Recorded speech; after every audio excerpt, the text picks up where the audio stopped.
How long, Chris, how long have you been growing? What's your story? How'd you get into it? So I got into it with, my partner, Brandon, and then also, the partners in the company, that they're all separate caregivers, in Michigan market before they rolled out the state regulated market on the side of it. So we're all medical, and, I got in it with my partner, Brandon, but his story is that basically, he was my brother's best friend, and his daughter was born with half a brain. And what ended up happening is that this is a long time ago, 15 years ago now, I want to say. But so they were, they're basically, she was at her, the end of her life at that point in time. And he took her in, and they're like, hey, take her home, love her, kiss her. Sorry, I get a little emotional on this. And what ended up happening is they're like, just love her, this is it. So they took her home, and he's like, fuck it, I'm going to make a tincture. Makes a tincture because he was already growing in his basement at that point in time, and had another spot that we ended up partnering in, and then going from there. But he made a tincture and gave it to her to help hopefully ease the pain that she was going through. I think she just turned 26. Whoa. Yeah. So she's off a lot of the medications, and she's still alive. And she doesn't, it's for that to happen, and for him to be able to have this, the cannabis side, be able to save her life, literally save her life. It's unreal.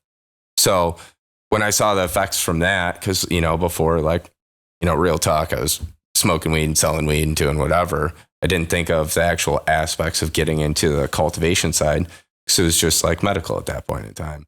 It's you get your card, you can do this. There was stores that you could go to. You didn't need your card at that point in time.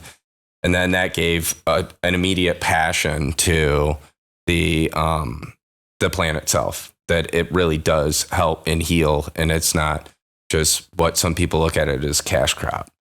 And so that's where the story started. And then we ended up, I bought out his partners in their, the place that they had down in Hamtramck. And then I come from the commercial carpentry side. So I helped design the rooms, and we started designing the rooms, and, cultivation's math and science.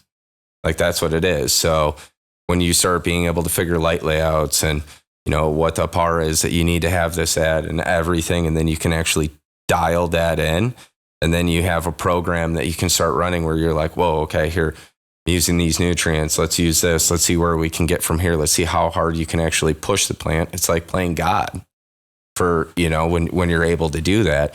And it's exciting because you're like, oh, well, here, let me look back at this data and see where I'm at, and be like, okay, how many grams per square foot did I have on this run? How much harder can I push it with my inputs to make it either more gram per square foot or just a better quality itself? Yeah. So it sounds like that experience with one of your best friends and his daughter kind of made you get into the industry, and it's more something to believe in. Right? 100%. I mean, that was it. That's honestly, that's the first thing that when I saw what it could actually do. Yeah. Motivated you to do more with it. Yeah. My parents probably weren't too excited after, going through, them paying for school and having to go through that. You went to college? Yeah. And then they're like, so you're going to grow weed now? And I'm like, trust me, it's good. Just like I had told my wife, because when we went into the license side, I still had a 9-to-5. I still had everything because it was still very taboo, and then leading up to it, years before I got into it, I was making a very good living. And, my wife's pregnant with her second kid. And I was like, hey, I just quit my job. She's like, what? She's like, you're crazy. She was looking at, I was like, the income will be there. Don't worry. There's times that, I've gone through some times when during that point in time, it was still like medical, and we're caregivers, and we're doing that. We've been raided a couple of times, and like straight robbed, like from the police department that came in. They called my partner the second time. We had a 10,000 square foot building in Detroit. They came in, kicked in the door, and they're like, okay, everything's carted up. Everything's fine. I was like, this is, my patient's material. And then when they went through that, they're like, okay, here, they handed me a search warrant, found out it was a fake search warrant. They ended up taking everything, being like, all right, have a nice day.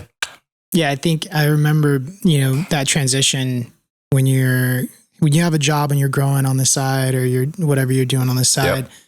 It's a big transition when you say, I'm going to commit 100% of my time to this and just do away with the job. It was, it definitely, that's, something to say, especially when you get raided and something like that happens. And then you're like, okay, well, I need to pay all my personal bills. And then I also need to pay the, $5,000, $10,000 electric bill to have this, have to have that. And you're starting back at like day one. So it's hard to come back from something. Tolerant wife. She's a saint. Yeah. Chris, doing Chris and Chris is going to be a little difficult. We'll mix this up. It's all right. What should I call you Ghost? That's fine. Call you Chris. Right? That'll work. Yeah, let's do it. Let's do that. That would make it easier. What have you been working on? Oh, on the R&D side. Yeah, R&D side. I think for every one thing we're going to put out to the market, 10 things don't make it anywhere. So some of those we just don't talk about, obviously. A lot of the thrust right now has been working on the blended line and the fade feed chart. We're looking for consistency, right? This is what we do here. We talked about this a little bit earlier, but we want to be sure that you can get consistent results. So we're finalizing all the runs and R&D work with fade and how it's going to match up with PK so we can get that feed chart together for everybody. That's a push in the right direction. We get a lot of requests from the tech team to make sure we get this right. And we have some good advice. We have some of our FAs are running this, and, some people like you are out there helping us give some good advice as well on how to run these products. We'd like to put out a proper feed chart. When is that planned on dropping? It should be in the next 30, 60 days. We'll get it out, make sure we get all buttoned up and dialed in, get it out to everybody. It's been a process. It has. I think, kind of erring our own mistakes, in the past, we would be quick to sometimes release a feed chart and, feel the industry a better response, something that's been more vetted. We released things before that were correct, grew great product, but they weren't always, the most fleshed out to make sure that we could really land it and have one clean gift to the industry of how to use it. So we're going to do a better job this time. We're really refining it right now and making sure that it's solid. What's it looking like, the blended line fade? Because running it with PK is the right rate, like the right match of elements. We're getting the right results out of it. We're doing a lot of comparative studies with just the blended line, obviously by itself at its scheduled feed rate, and that against Pro Line with fade as well. But we're getting the right punch with fade and PK, looking like about 10 mils per gallon of each. Okay, and about where we're sitting. And how many days until harvest? So we're kind of shooting for about the 2-week mark. Like 2 weeks before harvest is generally the cutoff that we're aiming for. Defol rates play a big deal in this. If you do a heavy defol, you can't run it this long. Plant's running out of nitrogen too soon. So really, this is where a little bit of knowledge, experience comes 100%. Into play. Like, I don't think it's appreciated just how much nitrogen's moved around that plant and how a heavy defol is going to change the amount of nitrogen the plant's moving. So that's what we figured out. Like when we're using fade, and we're still changing things daily with it. And it's changed so much in my garden, like for the better, that at first I was stuck. Okay, here, day 21, heavy defol, right? And then, day 42 to day 45, we'd do another heavy defol. Now what we end up doing is we're still running like a 3.0 all the way through, but we are pushing a lot more runoff. So it's resetting our substrate at all times, right? So when people are like, do you flush? I never do an RO flush, period, ever. And I'm, flushing basically at day 21 because I'm resetting almost every single day my median. So I'll have it stack, reset. and then keep doing that on my first Flush feed. it back through the 3 EC. Get the media down to 3 EC. Yeah, or try to get it, 3 to, let's say, 4.5. That's like my happy rate. I don't like stacking. I don't, the crop steering, the doing everything like that. But with the fade, what I realized that if you do a heavy defoliation on day 42, day 45, you're pulling so much nitrogen out because you're pulling the nitrogen also out when you pull the core out. So it can cause issues. But that's the thing that, you guys are trying to put out a feed chart, but everybody needs to look at it on the cultivation side. How hard are they pushing it? So no one, like, you guys shouldn't be like, hey, this is it, this is set. It should be like, hey, this is what we suggest, what it is. But I know you get pushback on the side of it because you're trying to be like, hey, here's a perfect run. But at the same point in time, what are they doing with their their default? How are their environmentals, right? When you guys drop that book, I mean, that's like the Bible right there. Thanks. How many people that I've spoke to that have been like, oh shit, like, okay, I should be doing this and trying this and adding it in. And then the nutrients are, I think the most important, but then you have to have a cultivator that understands how to use those.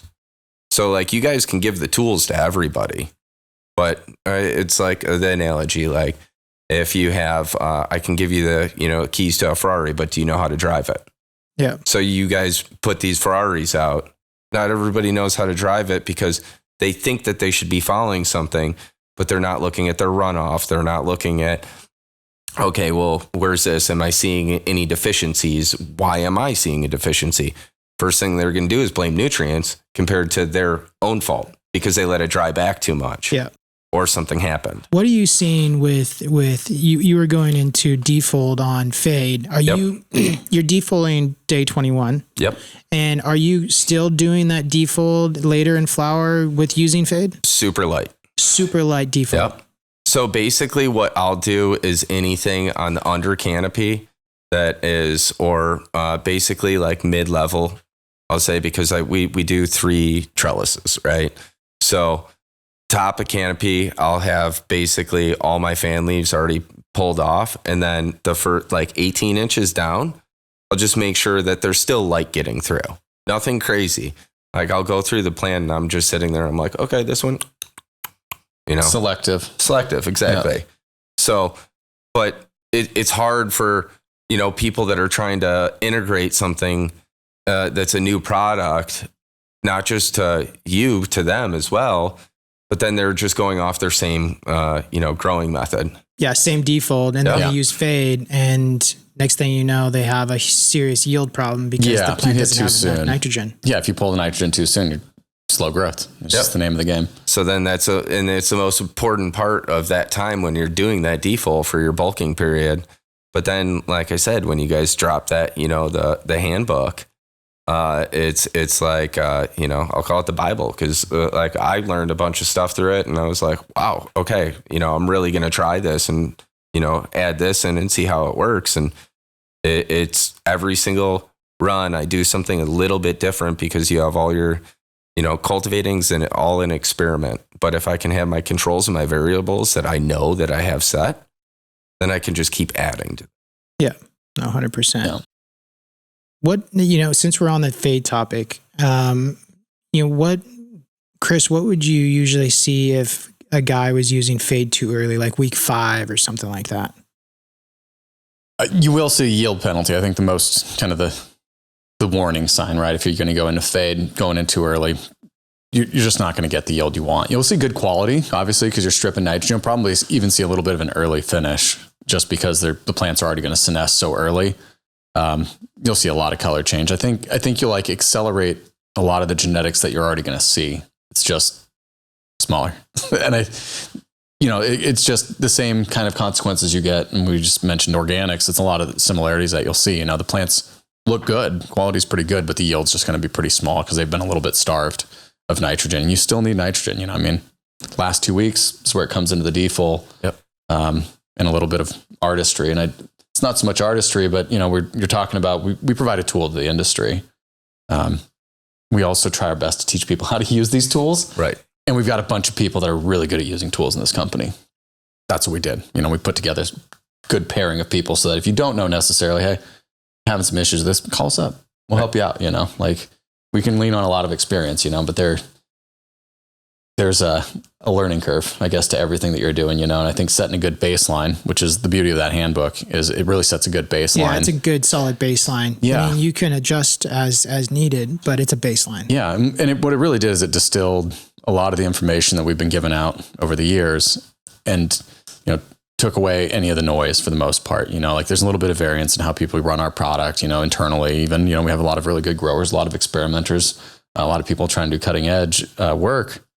But we had to set the baseline. And we also, like we did, we trimmed around the edges of where it would get confusing and made sure that you started here. And it was, you know, it's nice because we do podcasts, right? Yeah. Sometimes you misspeak. It's just the name of the game. You know, you're flying through things and you get one take. Yeah. But the book's the chance to correct all the mistakes and actually get it down to one spot and say, oh yeah, that just didn't come out quite right. Yeah. So, well, I think though too, that no one's talking about the hash returns. Like that's the difference is no one's talking about it. Like how you're saying, like if you start fade a little bit earlier, that's what I just found out. You started a little bit earlier, it finishes earlier as well. Right. Yeah. But your hash intake and your actual finish hash actually is like so far in the last 3 that we ran and I sent 3 different processors to press a hash to see where it's at.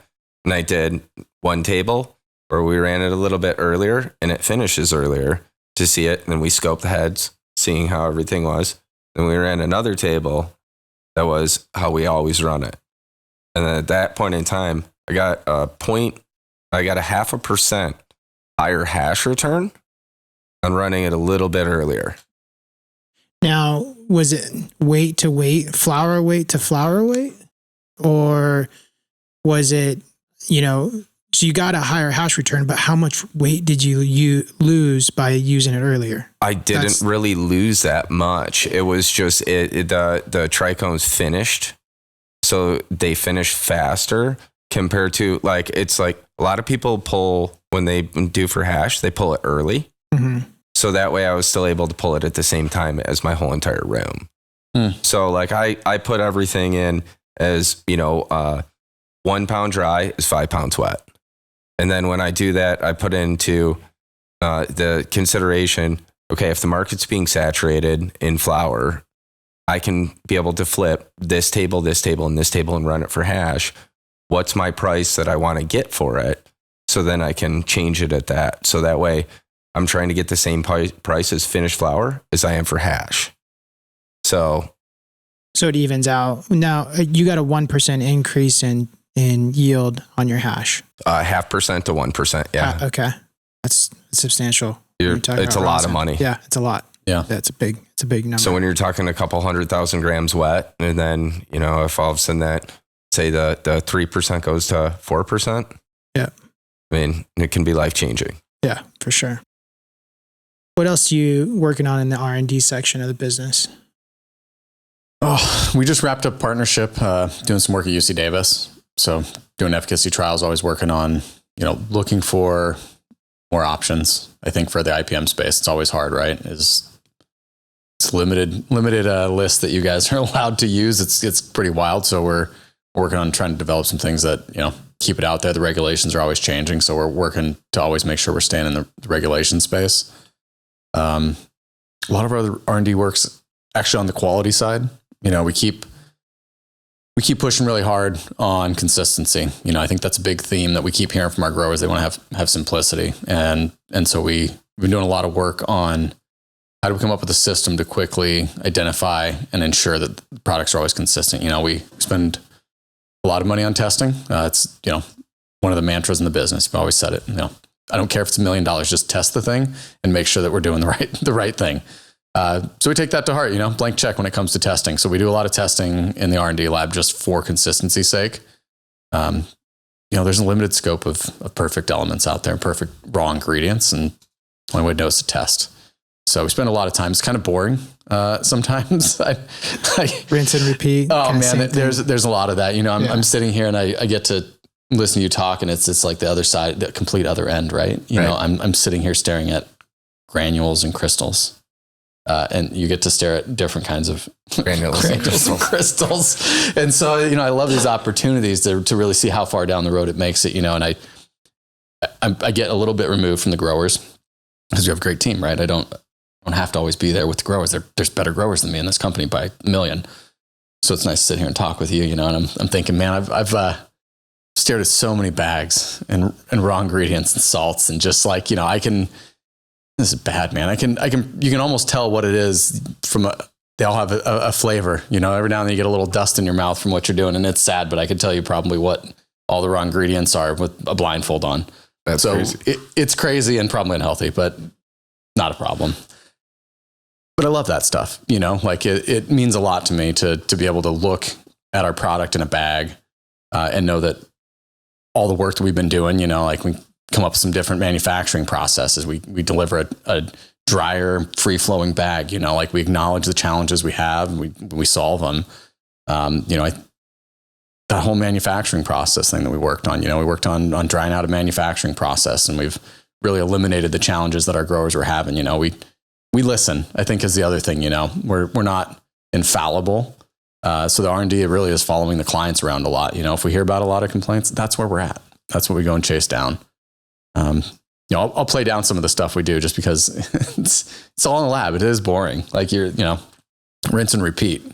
But you leave me alone. You let me go do my stuff all day long, and I give you the highlights. What do you think the biggest, improvements that Athena's made in quality control, for 2023 and going into 24? We brought in a quality control director from Procter & Gamble. I think that was a huge step. This consistency thing is really what we're about. And so we wanted to bring in an expert in quality control and somebody who really could help dial in our processes. We found that we were doing a lot of the right things, but we needed somebody to help collect the information and make it more measurable so we could act faster and keep track of all the raw ingredients, and exactly every single batch, every single lot, all the raw ingredient tracing all the way back to the beginning. And it's really put us onto this thrust. We're pursuing ISO 9001, manufacturing standard, because we owe it to our clients, right? I mean, everybody's out here, and you guys are chasing these razor thin margins, and you need to be able to rely on your supplier. Well, if we want to prove to you that you can rely on us. Which that's the other thing too, is that you guys are also like, people don't understand what you guys are putting into the market on other things. Like, so they have MDARD at Michigan. So that's in Michigan, and that's for like spray applications. You guys are one of the only ones that actually have gone through the process and actually got it where that the IPM can be sitting in your facility and being used. There's other products that people are using that it's not like it's going to pop on a test, but if your CRA agent comes in there and sees it, they're going to be like, well, that's not on the list. Here's your fine. Yeah. So you guys are making sure that not just that, but like a product that works and you're able to have it. Yeah. So, they have it where since no one has gone through on like sulfur, right? You can't have any wettable sulfur in the facilities in Michigan. They took out wettable sulfur? Done. Is that recent or? No, so it had to be done. So wettable sulfur can't just be said. Even on veg? On anything. Oh my gosh. So you can't have like, there's one that everybody uses, like a mithrodesperus ionized wettable sulfur. Since they haven't like gone through the trial through MDARD to have it licensed in Michigan, it can't be in there. There can't be any sulfurs because no sulfur company's actually gone through the certs to be able to do it. You got to do it. Maybe we should do that forever. So, but that's it. Yeah. We talked about it. I'm just joking. No, it's fine. Keep adding stuff to the list. It's fine. No. I'll, what you guys might not know is Brandon and I have these back and forths where he comes up with the craziest ideas, and I try to find all the pieces to make it work. And, some of these things just aren't viable for our company necessarily to solve the problem. But we look at it, man. We do listen. I think that's the thing. Like, we're really responsive, sometimes to a fault to our clients. Like, the tech guys are sitting pretty close by here, and we work with them on the daily. You talk to them all the time. I talk to them all the time. I'll call up our smallest clients. Like, we sell people gallon jugs of nutrients, and I talk to them on the phone if that's the support they need. You never know where the next inspiration or where these challenges are coming from, and it leads to a lot of the improved processes that we put out there. they start with the little guys. Right. They're the ones that make the most mistakes. Well, that's the thing too, is that what you guys do have on the team, right? It's like, dependent on time, right? So like, okay, in Michigan, I can call, Dylan, Jay, Max, like any of those guys. But then after it gets like, if I'm still trying to like wrap my head around something or bounce an idea off somebody, all of a sudden I'm like, JJ's up. It's 10 o'clock. It's only 7. And where he's at, I'm going to give him a call real quick, And then if he can't answer the question, he'll be like, yo, let me call this guy up real quick. Let's see. He's already been dealing with this. Let's see where we're at. So it's just like the community that like at any point in time. And I'm sure that if I reach out to anybody overseas, if it's like 4 o'clock in the morning, I'm like, you guys up? They would answer. They would. And if they didn't know, or they didn't know the answer, they would make sure that they call somebody or be like, here, let me throw you in a 3-way real quick. We'll go through this and we'll figure it out.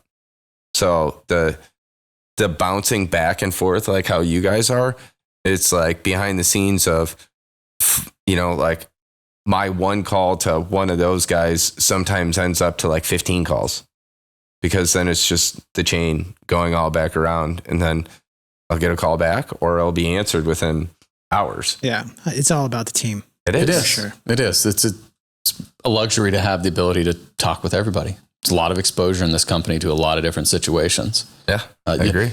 I was chuckling when you were talking about the overseas thing, because I'm on the West Coast, but that also means that me and Thailand have a lot of communication now. Right. Because I'm the closest one in time zone. Like, it's just not going to work for you as well out in Florida, but it's a different market too. Like they're learning how to use the products and grow. And a lot of the West Coast growers are in Thailand. That's what I was discovering, is like, oh, they just moved out there because they saw the market and the opportunity. But there's a whole subset of followers and new growers out there. So we're going through a lot of the same process that we did the hard way a few years ago. We get to do the much easier way now, because I can say, hey, let's open up the handbook. Let's look at this thing and like take a quick look. So, I spend some 7 to 9 p.m. evenings talking with our homies out in Thailand. But it's kind of fun. That's what I'm getting at, is that, great. I have, the whoever runs the site over Athena, Thailand. Con. So like he's hit me up, and it's been like 2 o'clock in the morning, and I'm sitting there, I'm like, yo, what's up? So it's cool that, he's asked me a question. I'm like, oh, what do you need? And it's who is it? Jake over in Spain? You got Jack in the UK. Yeah, Jack. Yep. Jack's awesome. Like, that's the thing, is that like I haven't come across, there's normally a dick in the company. And I don't think I've discovered that dick yet. I mean, I'm sure they're there, but I just haven't discovered it. No, they don't last. Yeah. If you got a big ego here, you won't last long. But that's maybe a few weeks. Everybody's here to solve problems. Like, we actually enjoy this. Yeah. Like, maybe it's not great for our health all the time, but all of us really like to get in there and solve the problems. Like, that's why they became the growers that they were. Right. And so that mentality is just like through and through. Chris, what was the biggest difference in ProLine for end of 23, right? We changed the manufacturing process. Can you go over what the biggest changes that the customer is going to see on their end? Yeah. A lot of our customers have already seen it. I go over some of the stories of that because it's kind of funny to me at the same time. But we changed to a dry manufacturing process for the grow and the bloom. There's some salts in there that we just had struggles with, some consistency, not from a chemical standpoint, but just from a stability standpoint in shipping and storage. And it really got, I think, highlighted when we were growing our international footprint. We were sending things out on containers. Thailand was a big one. You send things over there. Not a lot of climate control in some of the warehousing out there.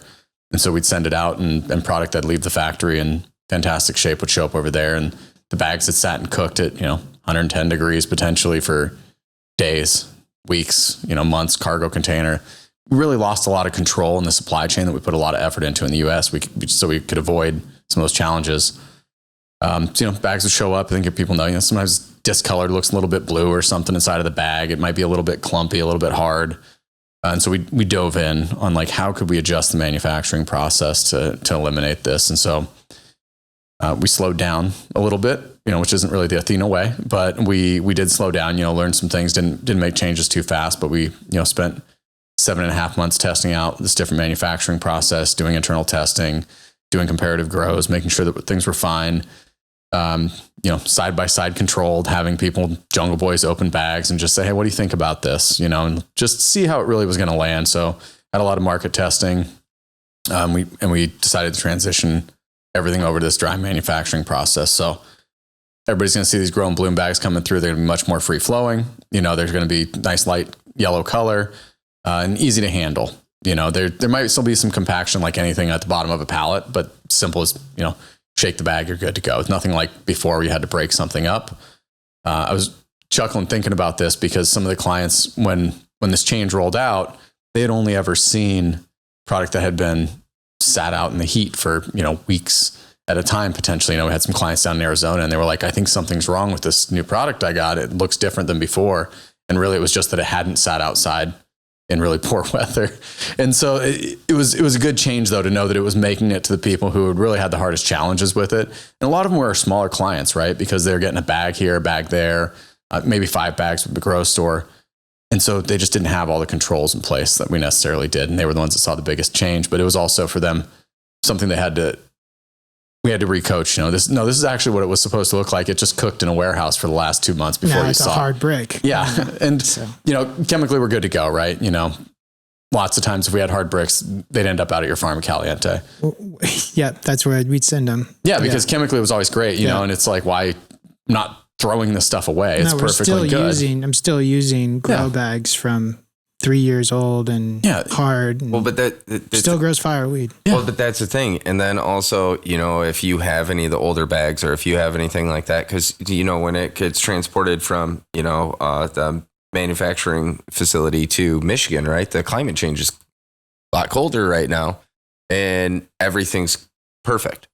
So if you have those clump bags, if you have anything like that, you can still scale it out, weigh it out, add some more water to it. It's done. Yeah. It's fine. We don't, I've all the new product that I've gotten on the bloom, serious. It's the best I've ever seen. No, it's all free flowing. It's beautiful. I also noticed it's not, it's not like a powdery, like when you open it up on some other nutrient lines, like when you'd open it up and you just get that like powder that would come out. This is like where it's at. Yeah. Yeah, it's free flowing, but it's not an abundance of dust. Yep. Yeah, that was part of the challenge. It's like, are they washing this before it comes to me now? Yeah, we actually drop it and vacuum the dust out and put it back in the bag for you. You're welcome. Thank you. I appreciate that. Thank you. What are the extreme limitations of that new dry manufacturing process? Like, how hot were you seeing it go to? I mean, yeah, we did build a simulation rig for like torture testing. So we simulated like. That had to be fun. It was kind of, so there, yes and no. It was hot, dealing with hot bags of salt and pulling them out and seeing what they would look like. But, we basically built like an 8x8x8 chamber, very, very grow room-esque, but, nice thick insulated walls. But we set the temperature to like 40 Celsius and then 50 Celsius and 55 Celsius, so we started cranking it up. Way worse than you see in the back of a truck because there wasn't like day and night cycle. It was just fucking on. So you'd come in there and everything was just warm. You'd go take a sample out of it because we were sampling daily, tracking temperatures inside with Bluetooth sensors. And you'd open it and it was kind of, I like saunas. So it'd be kind of like a sauna, but not quite hot enough to want to be in there. Like, it was just clearly uncomfortable. But it easily over, 40 C, it was like 104 degrees Fahrenheit, basically. And we had it up and cooking at about 130 Fahrenheit for 2 weeks, and everything came out nice and free flowing. 130 degrees. Yeah. And so the grow will potentially, if it's the bottom of the pallet, like I said, there's a little compaction that goes on, but it's nothing. But yeah. I know, Chris, you've been working with Tony Buckets on DWC, DWC feed chart, feed program. I think you guys are doing Pro line and blended line. Just blended line. Just blended line. Yeah, we're just working on the blended line. I think. Look, first off, thank you to Tony. Thanks, Tony. Like, I know you'll probably watch this. He's an amazing partner, right? I mean, he's been there every step of the way. We've went deep into the sampling with him, to really understand how he does what he does. Phenomenal grower. Like I call him an artist, and I've probably said it a dozen times to you, but I really think, he's an artist. And working with Jay on our team to distill his mastery of water culture into something that we can put out it's been tough. I'm not going to lie. There's so much magic kind of in what Tony does, the way he does it. It's pretty awesome. He's just in command of this room. He's in command of his water culture systems, and I think we're still wrapping our head around exactly how to get this put together just right so that we can size it for a broad audience. It's a tough way to grow, he makes it look like child's play. Here's the amazing. thing. I've ran DWC like before, where we took and made like our own systems.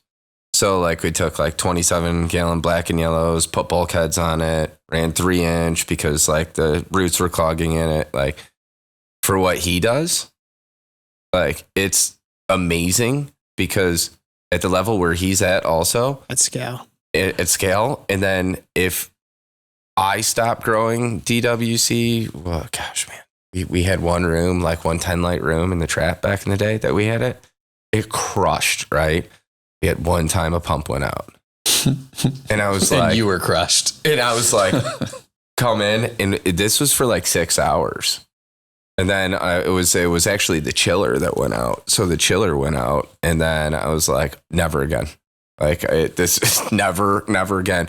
Or if you get any sort of like, as soon as you get that water temperature that rises, all of a sudden root rot can come in. I did DWC once, and it's exactly it. The temperature got over 70 degrees and just root rot everywhere. Yeah, yep. Bacteria. So then you're just like, okay, and not happening. I can't like afford something like that to go down and be, so I can't imagine at scale. Cause like I'm seeing him pull out, like on his stories and on the gram, he's like pulling out these buckets, and I'm like, yeah, it's wild. Don't underestimate his engineering abilities. Oh, he has to be a master at that. He is, and he understands his equipment better than anybody because he has to. Like the way he they use glycol chillers for a lot of the stuff they're doing. So he's incredibly well versed in owning, operating, maintaining, servicing these glycol chillers and running them. He just has such a great understanding of every little aspect, and he's a pretty quiet guy for a lot of these things. And it's like you get to unlock Tony a little bit, and you're like, man, it's pretty wild, man. So super fortunate. And Brandon kind of hooked us up in the past.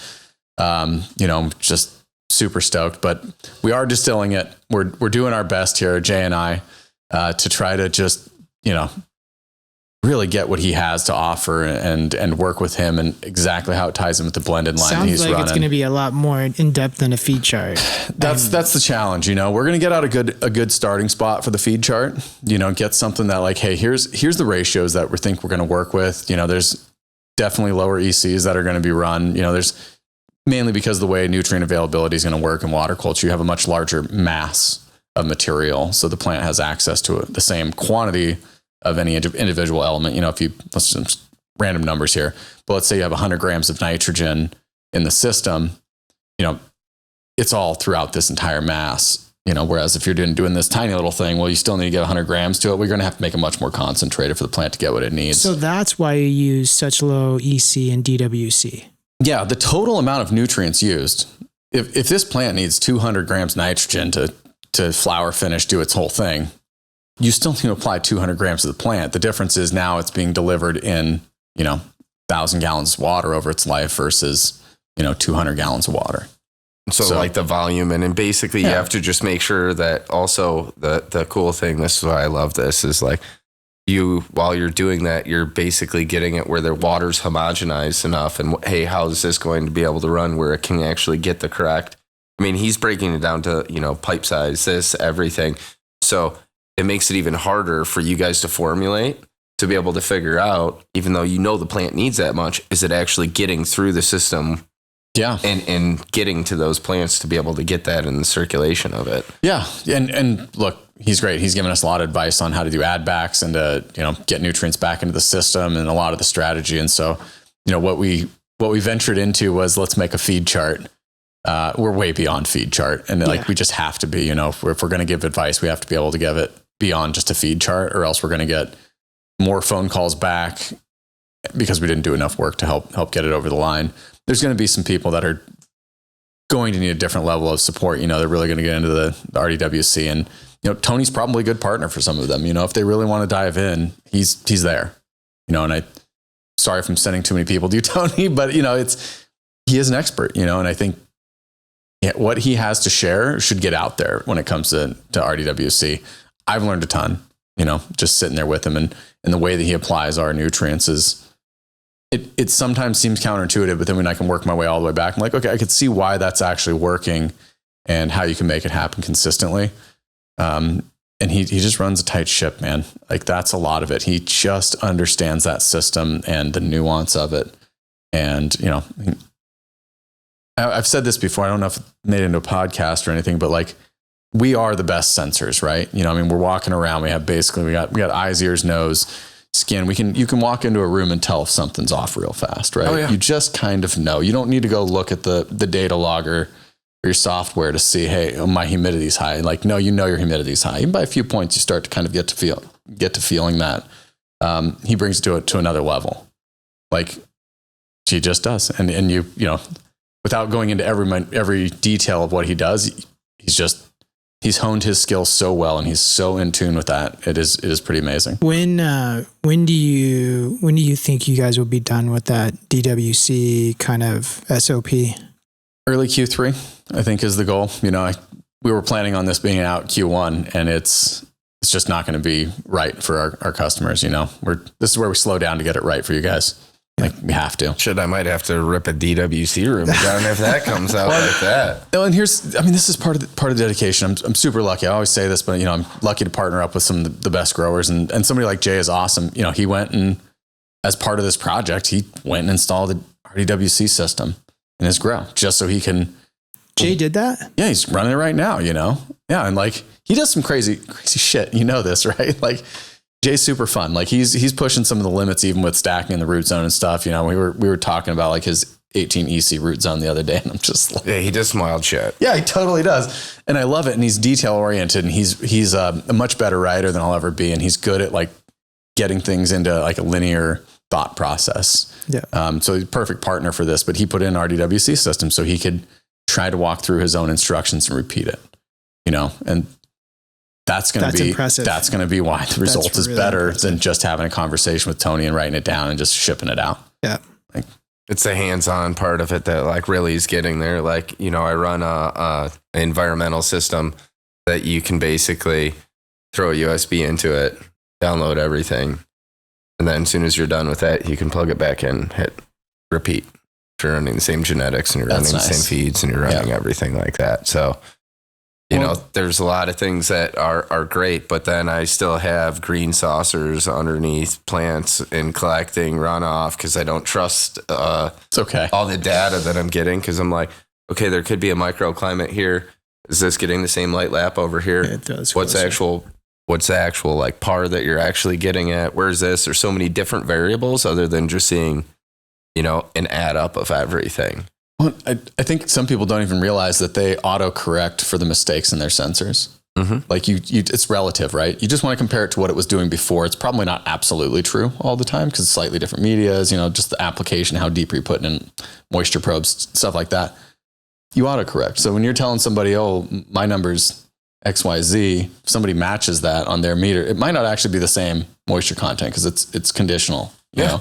And so I think a lot of that happens and people don't really know it. And that's where some of the challenges say, oh, you just copy my parameters. Well, your sensor's a little different than mine. You know, they're just calibrated slightly differently, or using, you know, you insert it in slightly different spot inside of that cube. And there's all these little tiny things that make a difference. So, well, I had an example where, you know, one of the guys that works with us, I was like, hey, is that pot dry? He's like, I don't know. Let me check this. I'm like, no. I grab his hand and then put his finger right into it. I'm like, is it dry? He's like, yeah. I'm like, okay, there we go. You know, like, hit it. Yeah, you got to know both, right? Right. Like, and, you know, I use Davis. I'm going to use it as an example, but we had tons of research greenhouses, but none of the work on moisture sensing was really done in the greenhouse. A lot of it was done in our growth chambers. because that's where you could set up the most sensors. You had all the connectivity. At the time, there weren't a lot of these good long range, like, basically cell phone operated systems. And so a lot of it was the artistry of, is the pot dry? And it's, well, pick the damn thing up, stick your finger in it. What's actually going on? I mean, you can look at the plant and tell a lot of times you start getting good. This is humans being sensors. Yet you could even walk by the greenhouse on the outside and you could tell, they're all just a little water stressed, not even with wilt, just a little bit, a little bit of that sheen is just off of them. And you're like, I just need a little bit of water. So you can control the irrigation from your phone, but no moisture sensors, none of that stuff. We're going around the greenhouses. Well, that's the thing, because you can have other things that happen. Like you could, have failures in like drips, like anything like that. A lot of solenoid failures. It's just the nature of it. So like what I also do, and like what I have the guys do is like, okay, when the lights turn on, you have your like P1, like be like, hey, grab a ladder, just like go up a couple of steps and just look at the canopy.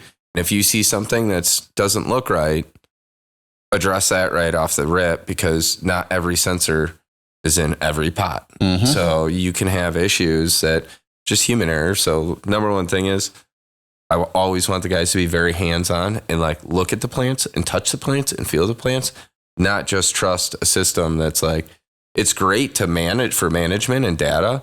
But like I said, I still have it where I'm having the guys actually with green saucers stacked underneath and then one on top, and then measuring the runoff, being like, okay, this is a percent. Because what happens if something's not calibrated right? What if you're not getting, the right reading? Yeah. So that I still believe in that. I guess that's what the old guys do nowadays. They make sure that they. Going back to that first question. Yeah. And you catch other issues when you're doing that you don't think of. Pest pressure. 100%. Best way to get ahead of the pest problem is to just be in the garden. Mm-hmm. Go touch the damn plant. Get it. We're not trying to spread too much disease. There's other handling techniques you should have, but get your eyes in there. Take a look. You can walk around with your hands behind your back and stare at a lot of things without touching everything.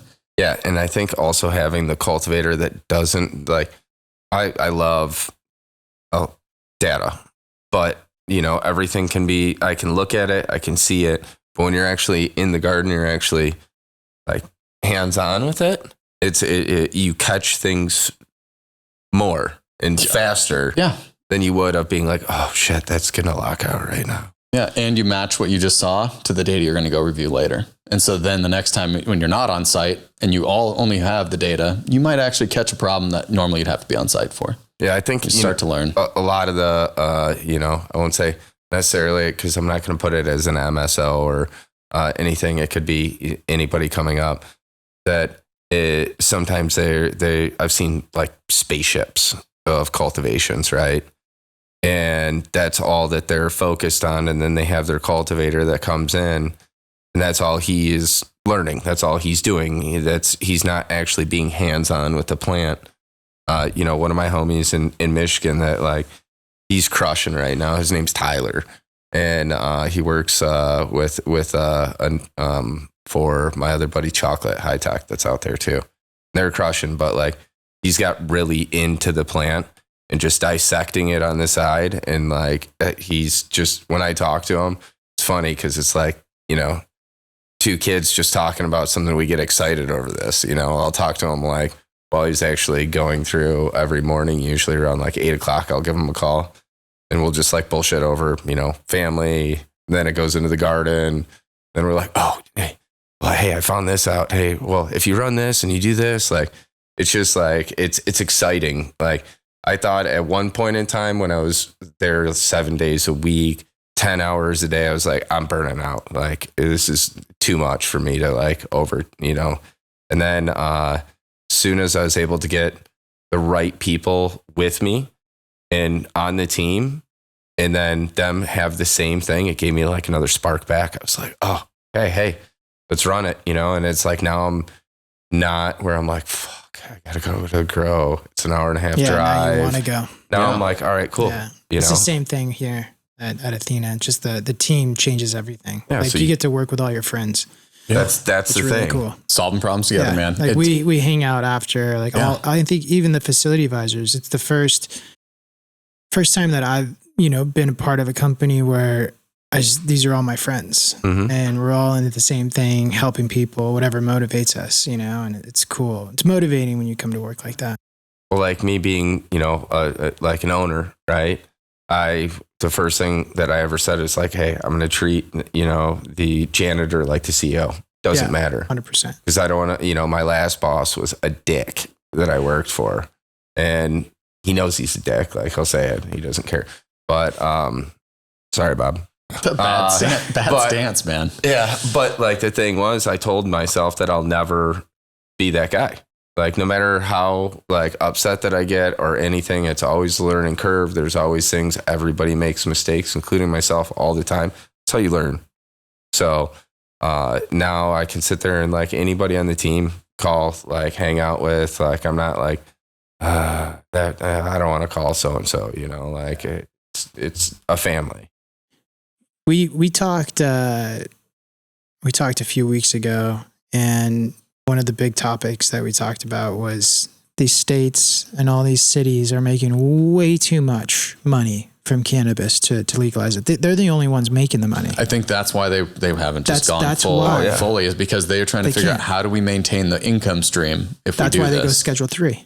Yeah. Because they can maintain all the taxes and high regulation. Yep. Make all the money while we're out here suffering, paying all the taxes and dealing with all the regulation. Well, California is crazy though. What you guys pay? I mean, like Michigan, like the 280 is just what kills me. You don't have a tax. No, you're tax free. No, we have just our licensing, our municipality. So we have our municipality, our licensing, and our 280 tax.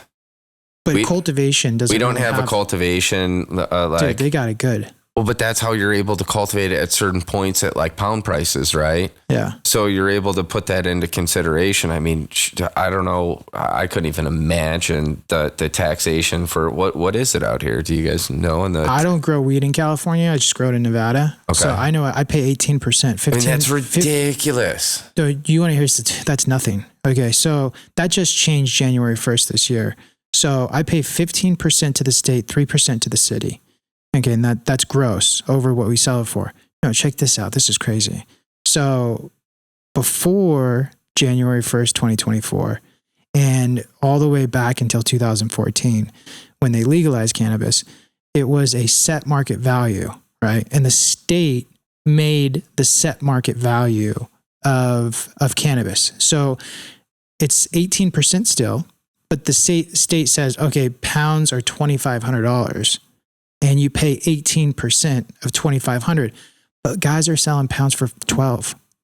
They're selling pounds for 15. So they're undercutting on the side, even though there's considered a state minimum. You pay, state minimum. But the tax is based on this. Yeah, the state's based it on a minimum. Yeah, it's not. You're not guaranteed the minimum. There's no not an actual 18% floor. tax. It's a 36% gross tax at that point. Yeah. So if they're dropping their pound price, then they're just getting hit for it if they can't get the actual price it's just that's considered. Set price. Yeah. And it's like nobody's selling packs at this time in Nevada for $2,500, but the state doesn't want to let go of that money. But too many guys were going out of business. Everybody was failing. The market was falling apart. And the governor finally signed in beginning of last year that they're going to do it based on the sell price of the cannabis. And it's going to go in effect January 1st, 2024, which it did. And I finally made money for like the first time. Right. So it was astronomical. 36% gross tax, no write-off, no nothing. You're just getting hammered. And I think as more states, sounds like Florida's coming wise to it, right? Yeah. And as this happens and they feel it in the tax revenue, because it's going to affect the tax revenue in a major way, more and more states will come online with getting rid of THCA. Yeah, I think that's going to be the move, that a lot of people are going towards, like, listen, I respect the hustle, and I love the hustle. And there's a lot of the traditional side. There's a lot of people doing what they're doing. They got crushed for a while during there's been a downtick in, cultivation as itself. There's a lot of caregivers that closed up shop because they're like, I can't compete on some of these markets with some of these other MSOs that are backdooring, packs at like the low. They're like, it's not even worth it. I'm not going to be in this market anymore. Well, but now they can get back in and, do what they're doing. The white market is the black market. It is. The white market took out the black market by taking over the black market. Yeah. It's just That's the thing is that but you don't have a choice. They don't have a choice. And that's the thing when it's like, most, I won't say all of the cultivators that I know, but most have a trap still. Like even on the regulated side, I know, or they're, backdooring product. Yeah. It's not like come around and sit around at a table. It's just like, what kind of happens. And, it's crazy when you see that shit and like really when you're like, that just happened? You're like, no, that didn't just happen, You can get away with it in California, but you can't get away with it in Nevada. It's a super limited license state. They're super highly regulated. It's just, you just don't do it. Well, but that's the thing also, like in Michigan, there's the retention footage, that they have people stopping by daily. Like you're either going to gamble with what, a $4 million facility, $10 million facility, just throw some packs out. So instead they just are like, oh, here, I'm going to hit, Cali up, get work, and then move it around and do other stuff. But just, you're not going to shit where you eat. Yeah. So they're not doing, in Michigan, it's more, but I think with the THCA flower, on the chance of that, that no one's messing with that there, because our CRA is, Brian Hand is not someone to mess with. The guy that's ahead there, ex-police officer, like he you don't want to mess with him, be on his bad side ever. When you run a solid business out in Michigan, and you're doing a lot of packaged flower. Do you do bulk too? Yeah. So when you're working with these buyers and distributors and dispensaries, how are you finding it collecting AR, accounts receivable? I don't know. I think I'm going to have to like hire mercenaries pretty soon, but no, like real talk. It's out of control. It's bad. Like, and I know what, my AR is. And then, having to deal, I have that's a problem that fluctuates on the market, that it's like, I wish I could go to, a nice like steakhouse, be like, let me get, A5 Wagyu, let me do this, let me do that, and then like eat it all and be like, hey, see you in 30 days, 30, maybe 90, yeah, I'll tell you 30. Yeah. But that's how it is I'll people pay you 5% of that Wagyu steak. Yeah. And just keep paying you payments on it. Just make sure you keep calling me for payment though. I'll continue to ignore you for the next 180 days. Yeah. I mean, it's bad, dude. And it's just, I have never, we come from normal business, right? Where we, work with a vendor, we get a good, and then we either get terms 30 days net and you pay for it, or you don't. Right. But in like this cannabis industry, right? It's wild. It's gotten to this norm where it's like, okay, it's okay not to pay people. Like, go ahead, just don't pay them. Well, that's... And one, like the way I look at it is like, look, these people have mouths to feed. Like they got families, right? And when you're getting something from them and you're not paying people for all the hard work that they put in, because think about all the bullshit we had to do to get here. Like we had to go through all the black market grades, rest, problems. Then we go and throw millions of dollars into a licensed facility, highly regulated, overtaxed.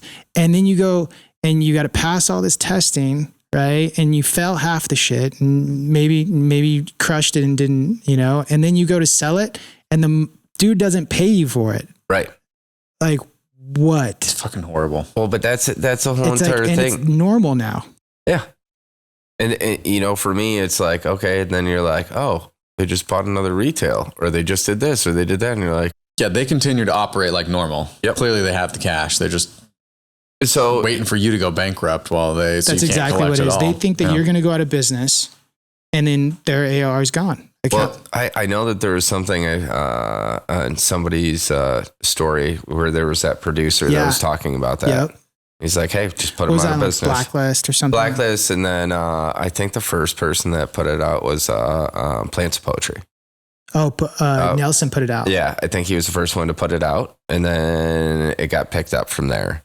But The thing is that one thing that I know that the CRA is doing in Michigan is that they have a whole entire list where they can go through, because it's a law, right? So they can, every, I think 2 years, they're able to like add things into it.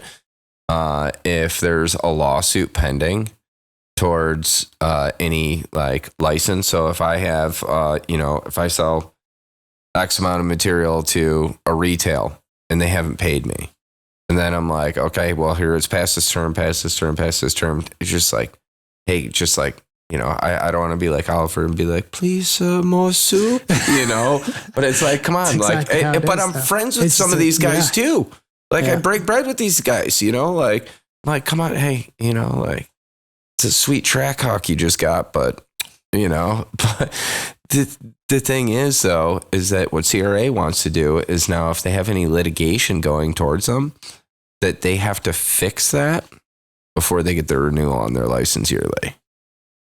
So now if they have, $2 million. Any litigation or just litigation regarding AR? AR. Okay. That's awesome. That's how it should be. So if you don't pay your bills, you shouldn't be able to have a license. But that's the thing is that then it can go. They want their money. You can't pay taxes if they don't pay you. No, I prepay my tax. Well, that's because you're in Nevada, right? But that's the quarter. The difference too is on we do quarterly taxes. I pay tax on make it worse. I pay tax on my AR. Well, that's what we have to too. But I think Michigan doesn't really have a tax. Well, no, you still have your 280E that you're paying on, not the tax, not your like sin tax, right? I'm talking about real tax. I'm talking about gross tax. Yeah, that's a different one. I don't have to deal with that one. All that bullshit I just said a bit ago, then you pay tax on the cannabis that you sold the dispensary, right? 18%. You pay the tax, and then they don't pay the AR. Yeah. And prepaid the tax. So they're still getting, the state's still getting their money. See, that's bad. It's bad, bro. Really bad. Yeah, you should be able to write off some of the uncollected debt. You should be able to. The state should be able to. If the state's not going to do anything about licensing or shutting down licensing or help you collect your AR in some way by regulating some kind of penalty on licensing or not renewing, like you said. What's the renewal process yearly for you guys? Do you guys renew your license yearly? No, we just get annual or quarterly so you have inspections. You have a one-time fee that you pay for your license. So we have to pay yearly. Okay, we don't. So ours is like I think we might actually. It could be wrong. I don't pay it. So depending on the license where it's at, like per class C for adult use, it's $20,000 a license. So then if you do medical, it's like I think $8,000 a license, and it's $1,500. It's all plant count, right? So what I do foresee is that what's going to end up happening is some of these retail locations that say have like 18 stores, they're just going to send it and be like, keep sending, right? They don't have, I don't know how they're going to do it. I hope what do that you mean they're keep sending, like keep buying on terms, right? And then they'll have just one fall location, and then that fall location will send it to all we'll take all the debt. That's how I see this unless it's a really don't get any ideas, Michigan. Yeah. But if it does go through, it's a really shitty idea, but I mean, it's probably what's going to happen. I could see it happening. So like, that's my thing. It's like, okay, are they going to make it where it's like bulletproof, where it's like, okay, whoever the actual license holder, if you own multiple licenses throughout and your name's on those licenses, that you personally have to. So it must be a massive problem in Michigan if they're doing this, if they're talking about doing this. Oh yeah. I mean, then there's, they're also trying to do it for like the seed to sale, that they have there for metric, is that they're trying to move away from bulk pounds. So they just want it to be like packaged. Packaged flower. Yeah, packaged flower instead. Because it really limits the market. It does limit the market, but like it would go more again towards the producers, the cultivations, because say if they're like, okay, well, hey, we have to package this. Instead, we're selling you like, zips or ounces instead of like pounds. You have to pay to have it packaged, labor, everything, but your price isn't going up. So that's how they want to do it. So there's no like deli, but they can be able to get deli, but it's going to be. What about like white label prepackaged flower? Like same thing. So you just have to partner with the cultivation that you buy it from. Yeah. Or the cultivation will send it over to the processor and then that's how they do it. Okay. So, I mean, I definitely send some stuff out and have brands that label it as their own. Yeah. Yeah. I do. That's where most of my cannabis goes and other people's brands. Yeah. And it's like, it's cool. You know, like I don't mind. I'm not looking for like, it's more like honored, right? On some of these, because some of the names are pretty good and, you know, I'm building their brands right now, you know? And then they're coming in from, you know, some Cali boys that are coming out from out there. And I'm like, hey, that's all they're doing. They're just stamping their name on it. And I'm like, all right, no problem. Yeah. So, but it works out and they pay their bills. As soon as everything's good, they send everything out, then they just have to deal with that. Yeah. But it's unfortunate that we've gotten into this place where it's just normal not to pay people. I think it's the most disrespectful, worst thing that you could do. Like it's going to blow up. It's got to go on. It's not sustainable. What you'll end up doing as a producer is just vetting these guys out. They're going to, you know, that's what we've done after trust. I thought it was coming into the market. It's like, how many retail locations can I be in? Like, where's, you know, like first drop 100 plus, right? Like, all right, cool. Then I realized that some of the manufacturers or the retail that I was working with was not a wise choice to be in their retail location because they were just looking for the name to have someone else. And then as soon as they came in, they're like, oh, we have this from Ghostbudsters, but we also have this, and this, you know, so you want to get this? Well, you know, that's what they would bring in. So, which is fine. But then when it starts getting to like, you know, the AR, then I'm like, wow, these guys like this is who they are. Yeah. Yeah. I mean, on the traditional market, I mean, I dealt with guys that always paid their bills. 90% guys would always pay.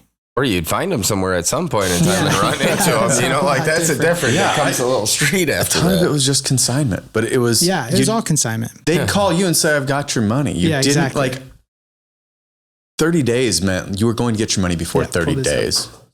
A little far away here. I only had one guy that did something dirty that like I was working with, and then just like doing some numbers. Yeah, you always have the one or two guys where you got jacked. I mean, no, this was like straight up. I was working with this guy for like 2 years, right?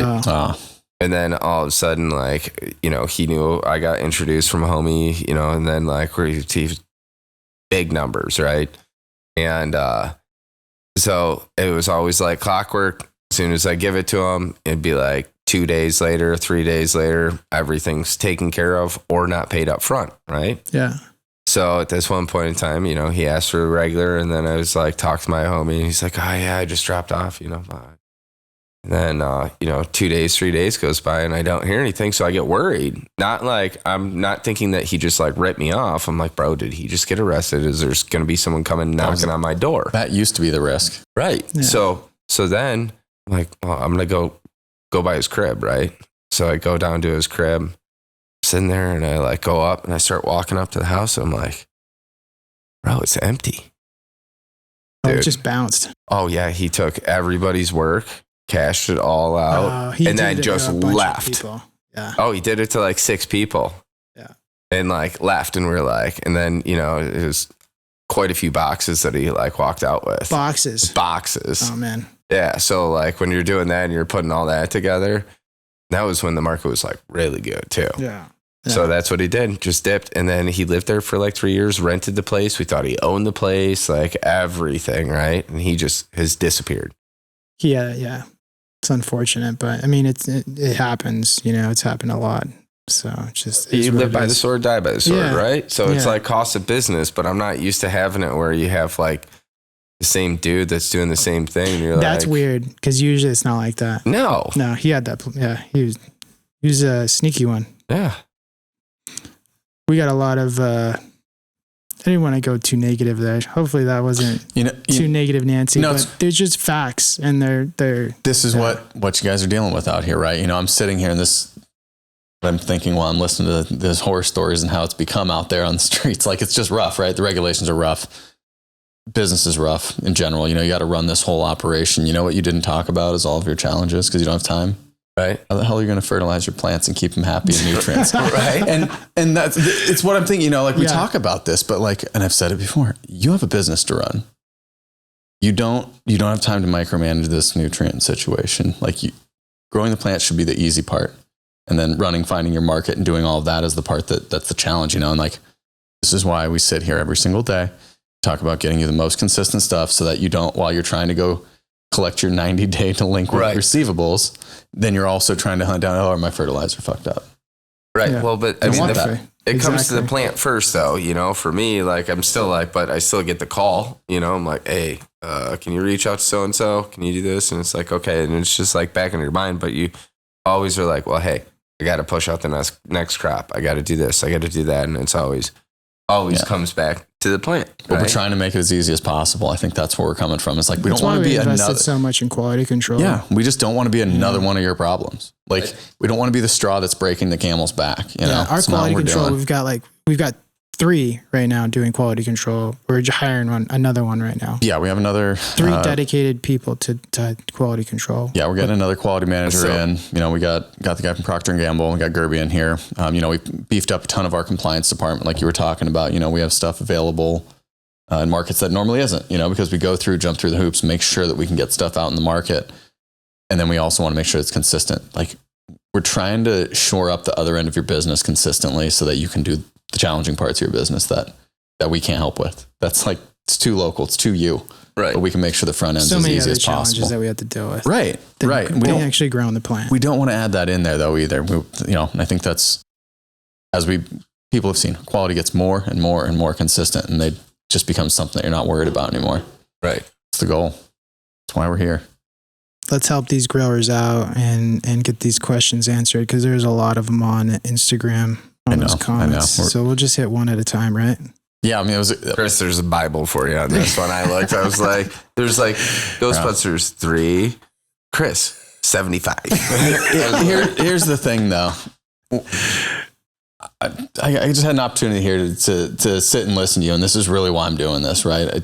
Somebody like you shows up. This is more interesting to me. I love these questions, you guys. These AMAs are going to be kind of fun, but this is what we're here for. I like this. You have real life problems that you're dealing with your business. It's nice for me to get to connect with you on this. Right. We talk outside of here, but not like this. So it's nice to get you guys in here. I appreciate it. I appreciate the time and the platform. Yeah. Question number 32. I like that one. Was it 30? Yeah. We're old apparently. I don't even know how we're going to answer that one.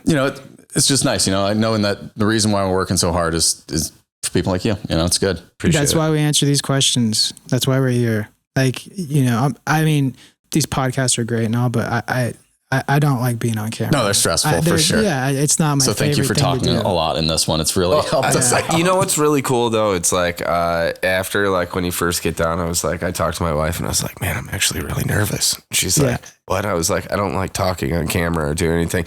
It's after maybe the first 5 minutes. Oh, it's that now all of a sudden but now it's it's just us sitting here around just rapping. I'm not even thinking about anything else, right? Yeah, so exactly. It's you zone in and you do what you want, you know? Yeah. So it takes that first 5 to 10 minutes is a little awkward, but that's why we needed the weird question first. The old that's how it started off. It was perfect. Yeah.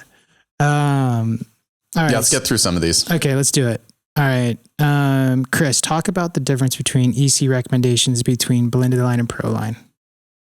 Yeah, definitely recommend, different use case for blended line. It's got a little bit different nutrient profile in there, same outcome, great results from both of them. We do comparative studies between them, but because of the slight different nutrient ratios that are in there, blended line's a little bit lower EC. It's the way that it's run. The plants are still getting their nutrients, but a lot of people running blended aren't stacking quite the same. And it's probably not possible. We talked about Jay getting up to 18 EC. Probably not going to hit that with blended line. You might end up with some challenges in general. Probably get a little hot on the nitrogen at the end of that. So you run a little bit lower. Irrigation management is probably still your best strategy for a fantastic crop, but you certainly can run a little lower EC. Okay. Now here's another one. How to avoid tip burn on pro line at 3 EC all the way. which the first thing comes to my mind is, how far are you drying back? Everybody says they don't dry back that far. That's what they all say, right? They're like, well, how dry? They're like, no, it's totally fine. I've done this before. And they're getting dry for sure. There's also just some cultivars that are more sensitive. I get the opportunity to go walk Jungle Boys a lot, and you're in one room and some tip burn over here, no tip burn here. You just kind of walk it. And it's multiple cultivars, same conditions, same irrigation strategy, same humidity. There's just some that are more prone to it, without a doubt. I think dryback's a big part of this. Jay's running, I think, some LEDs, manages humidity really well. Otherwise, you're never going to get to this high of an EC. So I think there's environmentals that people should play with. Increase PPFD, increase EC, lower PPFD, lower EC. Generally, yeah. Yeah. And watch your transpiration rates. Humidity has this big play in here. If you're have high transpiration rates, so you're irrigating a little differently, you're probably going to be a little more prone to some of this tip burn. But I like, like a little tip burn. That's me personally, just a little bit of tip burn, just so when you're like, okay, here you can push it to this. But I think they're talking also because there's aeration burn going all the way. Yeah, and a little bit of almost calyx burn. Some of them are getting it just a little bit on the tip of the calyx, and they're also some of the most fire flower. Just doesn't look perfect. Are they talking about tip burn on the leaf? I think leaf, but I think they're also but if you get it's that little brown tip on the leaf, that's how you know you're right. Right, it's just perfect. And I think that one's okay if it starts working into some of the calyx. You'll start seeing it sometimes, not more out fan leaf, but just a little bit almost on some of the little sugar leaves, even on the flower.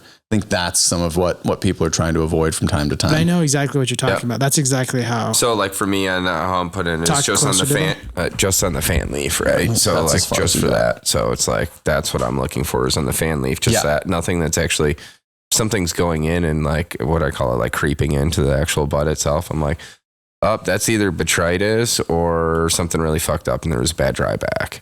Yeah. So for that, I, even though what he was asking, how to feed it 3.0 EC and do that, number one thing he has to figure out is he doing a reset daily? How many times is he feeding, and what's his actual percentage runoff? What's the runoff EC? Yeah, well, what's a runoff EC? And then also, depending on if he's, hand watering or if he's dosing or whatever he's doing, if he's doing the direct injection, figure out what your mill is that you're actually putting into that substrate, and figure out and actually collect it and measure it. Be like, okay, I know where my actual runoff percentage is, and this is where I want to keep it. Because most people, like you said, they say that I'm not dry. I know where to catch it. I don't crop steer how other people do. I like the KISS method, the keep it simple, stupid, because if you're able to do that, you can't ruin a harvest. Are you going to have possibly, you can really push it, and get higher, yields. But if you know that you're kind of just running in that comfortable zone that whole entire time, if you want to get dangerous with it, get dangerous with it. Yeah. I just don't trust the sensors that are there on the substrate, because most people, it's funny, I'll go into grows and they'll have it on the front of the table, right? Their sensors, their Roya sensors, or whatever sensors that they're using. And I'm like, you have one light there, but if you go back, 10 plants, right?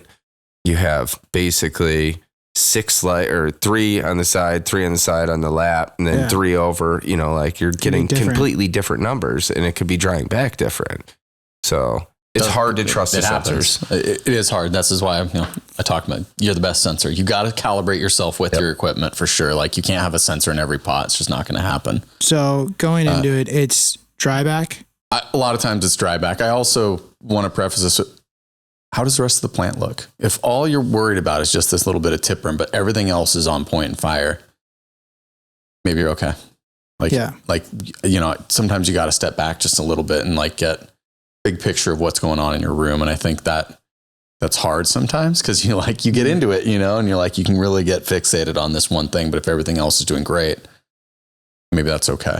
And if you're only growing a limited number of strains, cultivars, try something else, see what else is out there. Maybe it's just that, some are just more sensitive. Cultivar, dryback. What about if you're using a really low PPFD and you've got how much higher EC than what's necessary in the root zone, could that cause some burn? Because we know if you have too much high PPFD and not enough EC, you're going to get that yellowing. Yeah, right? You get deficiency. Deficiency. They need more.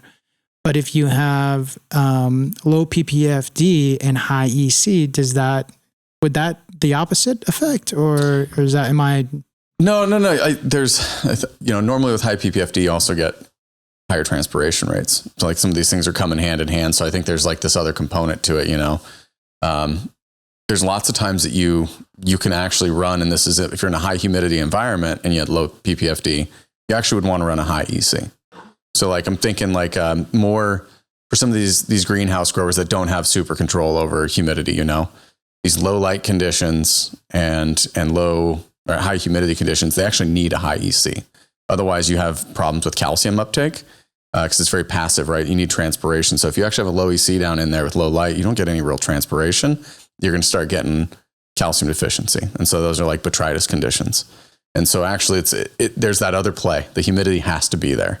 So if you have low light and low humidity, okay, you can drop the EC. But if you're going to have high humidity and low light, you actually still need a pretty high EC. Oh, that's interesting. Yeah. And also the light content that you're using, like what I also look at too, is like I was talking to a homie on IG, and he was like, I'm running Athena, I'm still running 3.0 method. I'm just, having a couple little, it seems like a little bit of issues when he's running HPS. I run HPS, right? And I was like, when did you change your bulbs last? He's like, I'm like, do you know the time that you have on those? Or is like that? Because that makes a big difference. Even though you're going to the room, it's like put a meter out, just check it. Because we don't I'm not the 1,000, 1,100. I run a lower PPFD, and I think the flower comes out better in my personal experience with it on HPS. LED is a different story, right? But I don't think it needs that, the DLI that it actually needs during that time. I push it up too. So like I run, the light that I can do, I can push the controller up to, 115% if I want.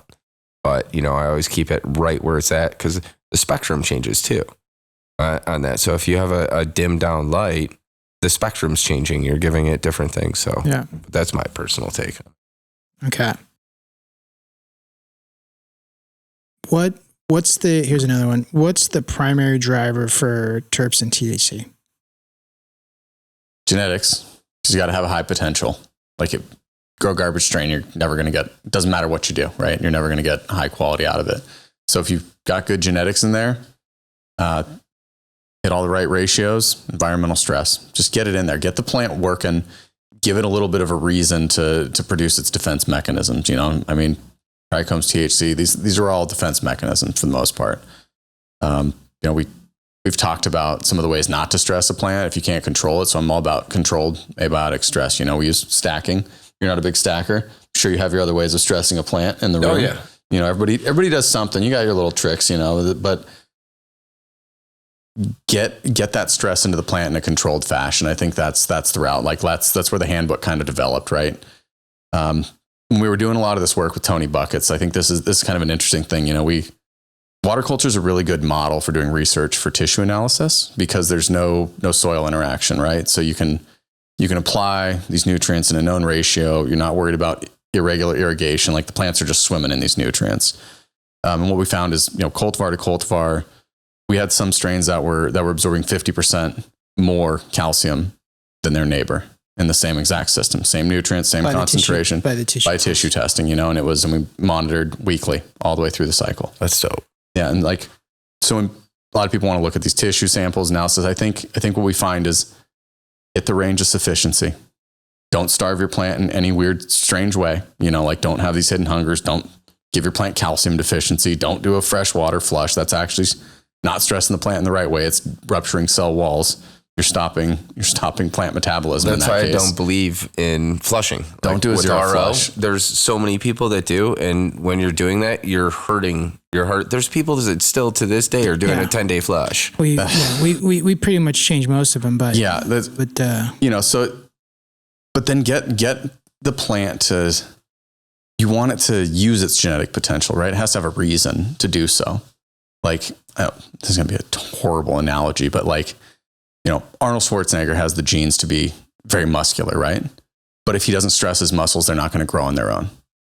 That wasn't too bad. That was pretty good. I know, but it was Arnold Schwarzenegger. I was waiting for like a Danny DeVito coming, twin style or something. I love that movie. Right? We're only us old guys. Right. I watched that movie as a kid. Twins? Yeah, Twins absolutely. It was great. It was a great movie. I think I watched that thing like over and over again. Because we used to have to watch regular TV and they'd just replay it. Yeah, I was obsessed with Arnold Schwarzenegger's chick in that movie. As a kid, you're just like, holy shit. Yeah. That whole bedroom scene and shit. I was just like, oh, damn. Like a 7-year-old kid, I'm like, dude, this is the shit. This is real. Yeah. I love this. Can't wait till I'm older. This. It's like, can't wait till I'm older. I think he was. Never mind. Stop that's there. exactly what I would think, bro. I can't wait till I'm older and get to do that stuff. Yeah, Reran my VHS tape, play it again. This is great, but it's the same concept, right? Like all the potential can be there, but if it's an unstressed life, you're not going to get the potential. And so you got to find the right way to stress your plant. And there's ways to do it in a controlled fashion so that you can repeat it. And then once you can repeat it, you can modify at the margins, like you were talking about. Like you have your controls, modify at the margins, see how that change goes. But you can't change everything all at once. And there's some horrible ways to stress your plants also. You think that's why some guys, Proline is just such a good formulation, right? It's so easy. Like it's 2 parts. You really can't fuck it up. Yeah, like, safe to stack. You really got to work at it to mess it up. Do you think when guys are just feeding, giving the plant everything it needs all the time, they might not be getting the terpene or THC levels, or especially terpene levels that they want, just because they're just giving the plant everything it wants all the time with zero stress? Yeah, it's the same thing, right? If we go use the stupid Arnold analogy, he could sit on a couch and just eat food and survive and probably live the same age and maybe just longer. His knees might not hurt, but he's not going to be a muscular bodybuilder, right? There's a certain type of stress you still need to add. The plant wants to just reproduce. It actually doesn't want to have to produce. Seeds are not the same thing as trichomes. Like they're different. Terpenes and yeah. The plant, it's a defense mechanism. This is what the plant's trying to do to protect itself. If it has nothing to protect itself from, it's just waiting to make a seed. Cool, it's fine. You could give a plant 200 parts per million nitrogen all the way through its life. It's going to create a garbage plant with a ton of yield, right? Because it's not stressing out. It doesn't have any limitations anywhere.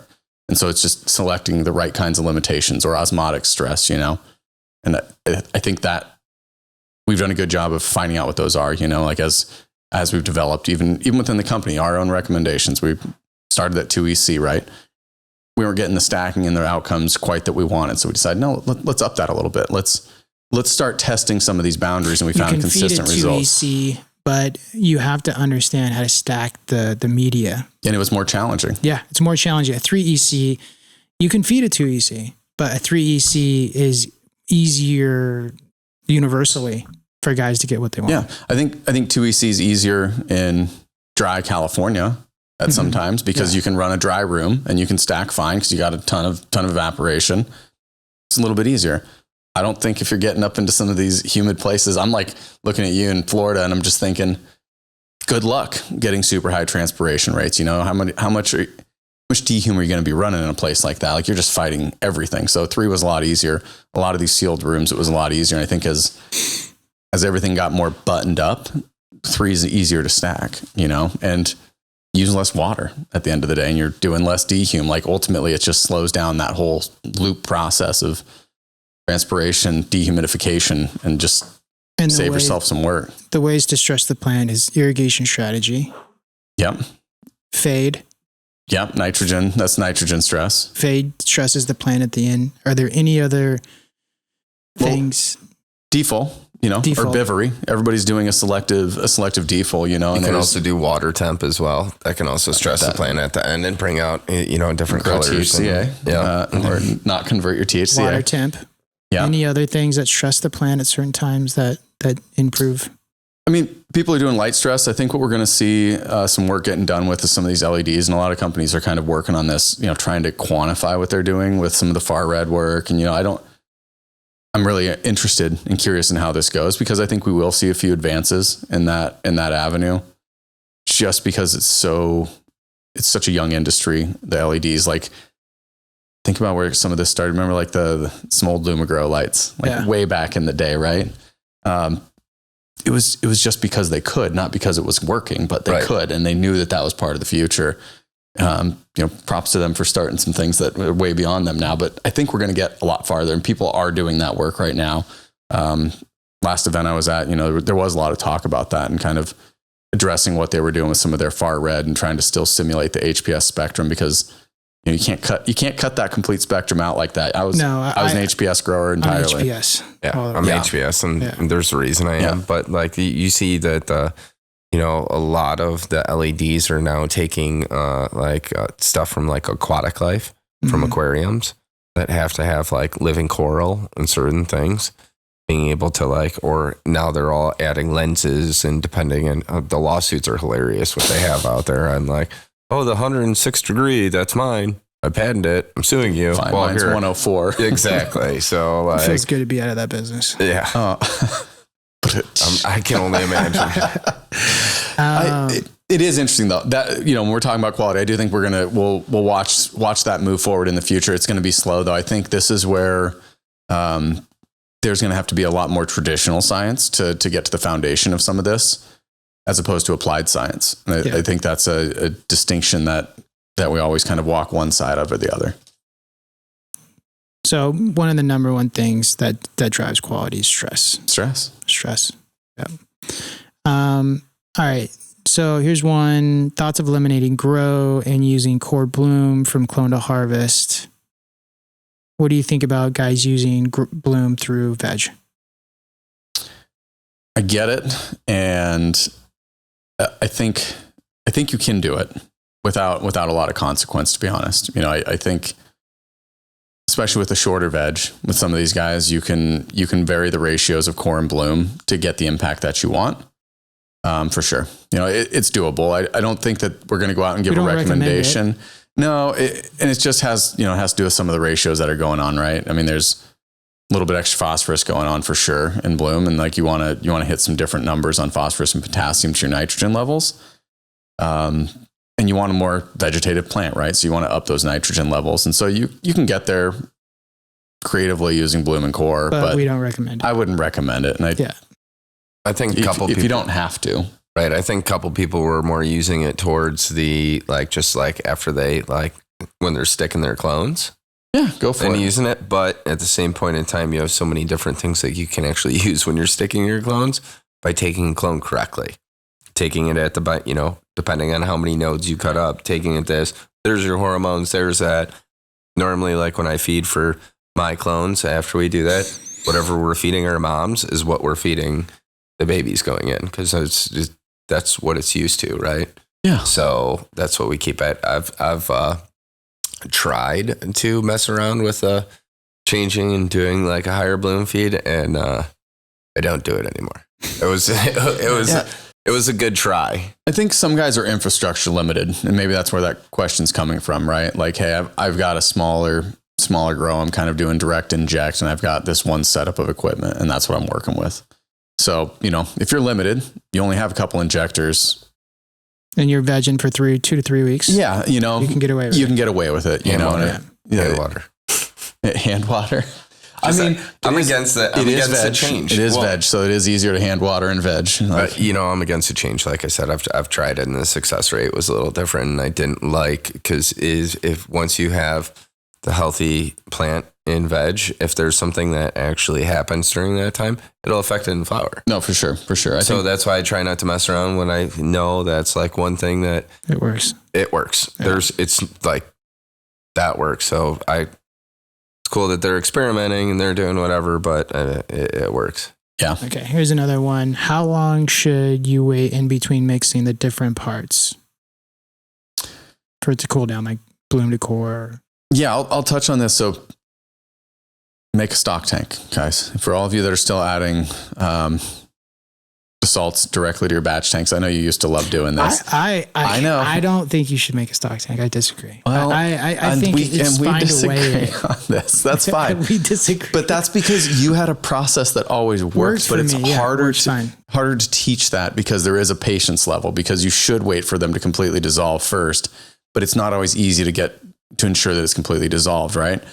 What happens if you're using a batch tank and you're adding, let's say you add your core inside of there and it doesn't all fully dissolve. Like there's a few granules left in the bottom. Oh, it's totally fine, right? And then you dump your bloom in there now you have this layer of 2 salt crystals that are incompatible with each other in the same place, sitting next to each other with high levels of incompatible. You're going to get some precipitates down there. Okay. So like that's the one challenge that you run into. So if you have a great agitation system, sure, you can get away with it. You can make it work. You know, a lot of the stuff, like some of the precipitates that might form are going to redissolve as long as you don't let it happen in mass down below, because you're in an acidic solution, they'll dissolve. You know, calcium phosphate is going to be one of them. Calcium sulfate, gypsum might form, but it will solubilize in there ultimately. But you can avoid all of this if you just make a stock tank. See, I like batch tanks though. You can use it. You like stock tanks? No. You add salt straight to a batch tank. And That's like I do. And so you and me on the same page. I don't hand mix, but at the point in time. You got a hardcore agitator in there making it happen? No, well, yes, but so I have like a Mondi pump in there just on for set during That's what that I point use, in time. Mondi pump. Yeah, Mondi pump. Yellow Mondi. Yep. So you throw a yellow Mondi in there and like, honestly, like, so if there's any issues with like a doser or anything like that, we have basically that another drop down that you can turn on and manually feed. Right. So if we're doing that, I'll just have it where however many grams that we're adding per, 250 gallon mixture that we're adding, like 746 or, whatever it is, mix that first. And then, you check your water, check the pH in the water, but you actually turn on the Mondi. So that way it adds oxygen to the water as well. And then you can take the core. And then after you do that, just a little bit warmer of water and have it actually mixed like with a mixer, like on the end of a DeWalt drill, and then dump it in. And then next one, So you pre-dissolve the core in something. Yeah. Yeah, so you're making a stock tank. But it's not dissolving I'm not sitting there over You're kind of making a stock tank. You have a hybrid system. Do you dump the bloom? Hybrid. You dump the bloom straight into the batch tank, right? Yes. The powder, and then you pre-dissolve the core a little bit. The core's, if you consider pre-dissolve, like 30 seconds. Right. Like, it's very fast. It goes quick. Right, it's very fast. It's very fast. But we've done that just because, like, before when I was doing it, I was like, boom. I'm like, this works. Gram it out. Perfect. All right. Scoop, scoop, scoop. Yeah. And most people do fine. Let's be real here. A lot of people do that and it does work out. I think there's that back to the question, how long should you wait? A lot of variables here. How aggressive is your mixing? How hot's your water? I'd give yourself, if you're putting in the bloom first, give yourself 10 minutes, let it dissolve. I don't know. You probably wait 2 minutes and just say, call it a day. I wait 2. Yeah. Right. Yeah, it's like maybe 2 minutes. Right. But you have the pump running. The pump only runs for like 2 minutes. And you turn it off before you add the core and you're just like, yeah, it's fine.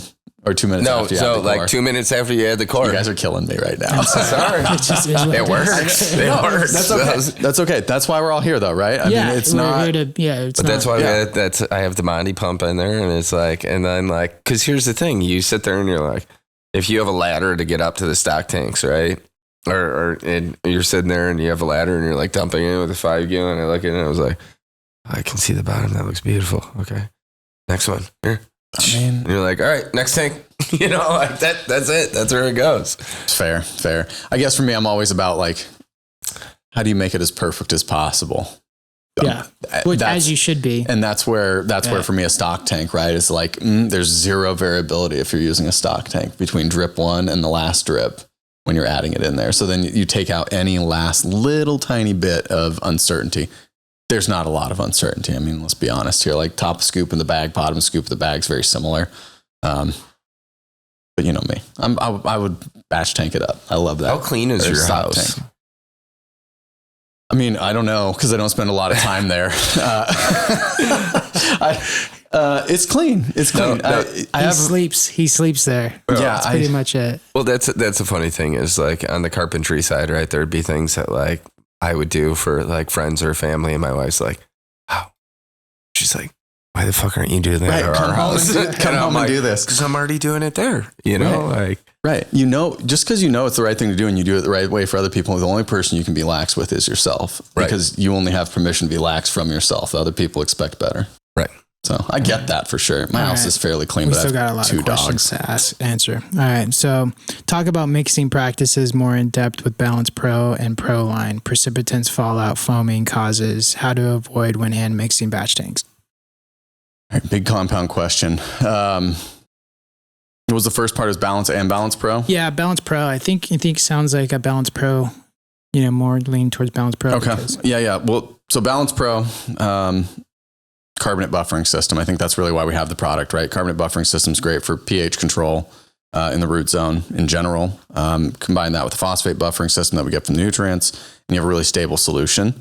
Carbonates are insoluble with calcium for the most part at high pH.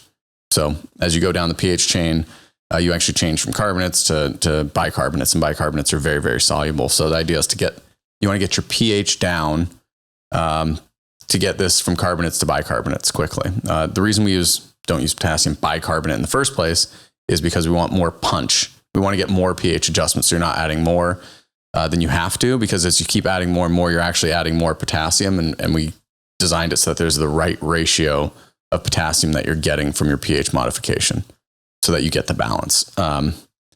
Wasn't a plug for the name Balance, but you do. That's why we called it Balance. Yeah, they're balanced together. Yeah. I didn't know that. I love silicas all day. We talked about this. I think they're an important part for plants. A lot of plants evolved in silicate environments. It's just part of 46% of the Earth's crust or something is silica. Let's accept that plants are very used to this. Not everybody runs them. I get it. It's fine. Cannabis isn't a super accumulator or anything. It's not like a rice plant. But I think they have positive outcomes, when you're growing plants. I don't know if you use blended balance or if you use Pro Balance. Pro Balance. But yeah, so it's easy. Do you have any PM problems? No. Okay. Do you use any other silica? No. Spray silica? No. Okay. Yeah. Hey, that's what I'm saying. Works fine. Exactly. We're not going to beat you over the head with something if you don't need it. But, I like silicas personally. It's just a thing. Yeah.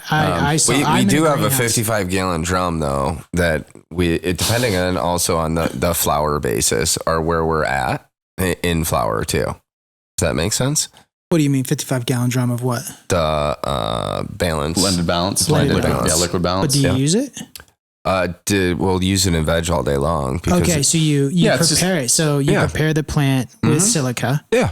And then you just limit it during flower. Yeah, and then limit it during flower. Yeah. Because the nitrates that are in it as well. So that's why we limit it, or the silica that's in it, we limit it during flower. Okay, limit it. So you do use Pro or blended balance in veg. Okay. And that silica transfers over into flower. Yeah, so up not to very global though. But there's some of the response might still be there from the silica, Well, we use it up to week 3, and then after week 3, we cut it. Okay. So that's why you're not seeing PM.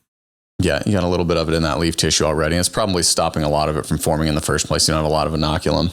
So. Well, but at the same point in time, with the environmentals are within 1%. So I mean that. Yeah. No, for me, it was like direct correlation. I started using. And you're in a greenhouse. Yeah, so you're in a greenhouse where I mean I couldn't even imagine what you have to. It's difficult. So I switched to Balance Pro immediately. Saw PM. Switched back to Balance Liquid, and my PM went away. But I'm in a greenhouse, not an indoor. Yeah. Yeah, it's harder. It's just the way it is. You got evaporative cooling out there and everything. You're just in Nevada too. Temperatures. Yeah, but the humidity is like 10. The night humidities, we have DHUs now, and night humidity is where it really hits you. Yeah, especially during monsoon season. Yes. It creeps in late at night, August, September. It gets pretty wild out there. Yeah. Back to the question though, how to prevent precipitates. Start with like a bucket test, jar test, mix off add your bloom, add your core, and then make a small addition at a time. We recommend kind of starting with 1/4 pound per gallon for regular balance, for Balance Pro. Make yourself a stock tank. and then you can dose it kind of 1 ml at a time or a little bit less.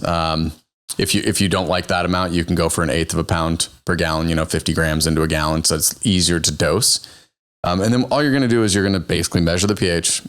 add some of it until you get up to the pH that you want. You'll see some cloudiness form, but you're seeing that same pH impact that you want. And then you can go back to your equipment and dose it first, add your bloom, add your core, and you'll be in good shape. And what it does is it brings your pH down from, 10, even if you're using RO water, at least you're up at like 10 with your Balance Pro. You're going to add your bloom. That'll get you down kind of into the low 6s, and then you're going to add your core, and doesn't have a big impact on pH. It's acidic, but it just doesn't impact it a lot. And that'll get you down under 6, which, sweet spot. We kind of talk about. I love 5.8. So that'd be my goal all the time. 5.8. Yeah. Okay. Another question, if the tank goes cloudy between core and bloom, should the feed be written off and started over? Not necessarily. So this goes back to the addition thing, right? And are you probably you can adjust the procedure for the next rounds, the next time you make a batch tank, so that you don't get the cloudiness, make sure things fully dissolve, get some level of mixing, get your Mondi pump in there if that's how you want to roll it. You just don't want concentrates touching each other. That's where you're going to get some of this cloudiness. You shouldn't write off the batch tank necessarily. If you're mixing concentrates together and you get some precipitates, of course you should, like stock tanks. Yeah. Don't mix those two together. That's high concentration reaction. You've lost a lot of the chemical. If you're in a batch tank, you've probably changed the nutrient profile by, less than 2% at the end of the day. Turn off any agitation you have inside of there. Let the stuff settle to the bottom of the tank.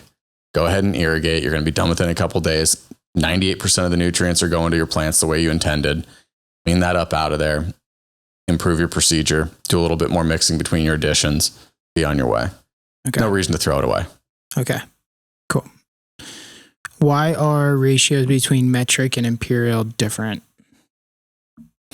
This is just the reality that we're faced with. We have dealt with this internally. It's always tough, right? Our metric ratios are based on working back in the system and dissolving into a 4-liter container, which is the standard in all of Europe. Nobody has a 1-gallon container. So we ship out kits to these guys, growers out there, and it has 2-pound pouches and it has 1-gallon jugs that come with it. But that's the only 1-gallon jug they're ever going to own. And so we had to modify it to dissolve off that same size container essentially into a 4-liter container.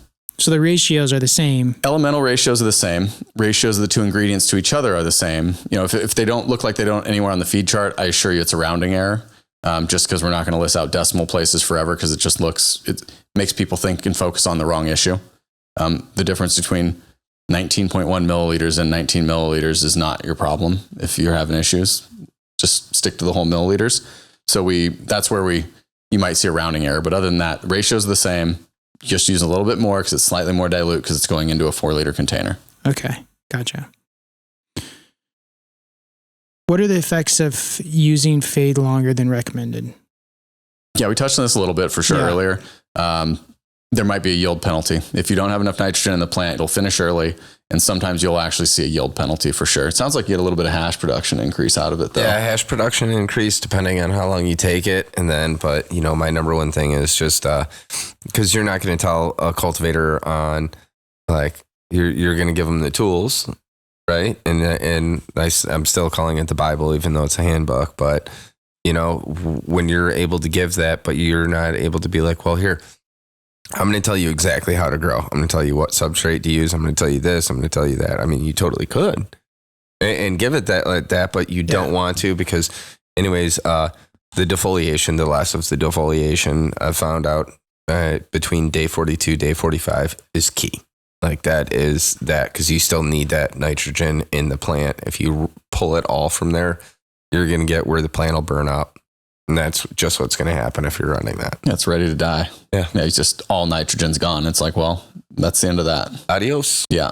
I mean, that's what it's trying to do. Its job is to senesce. I found that out the hard way.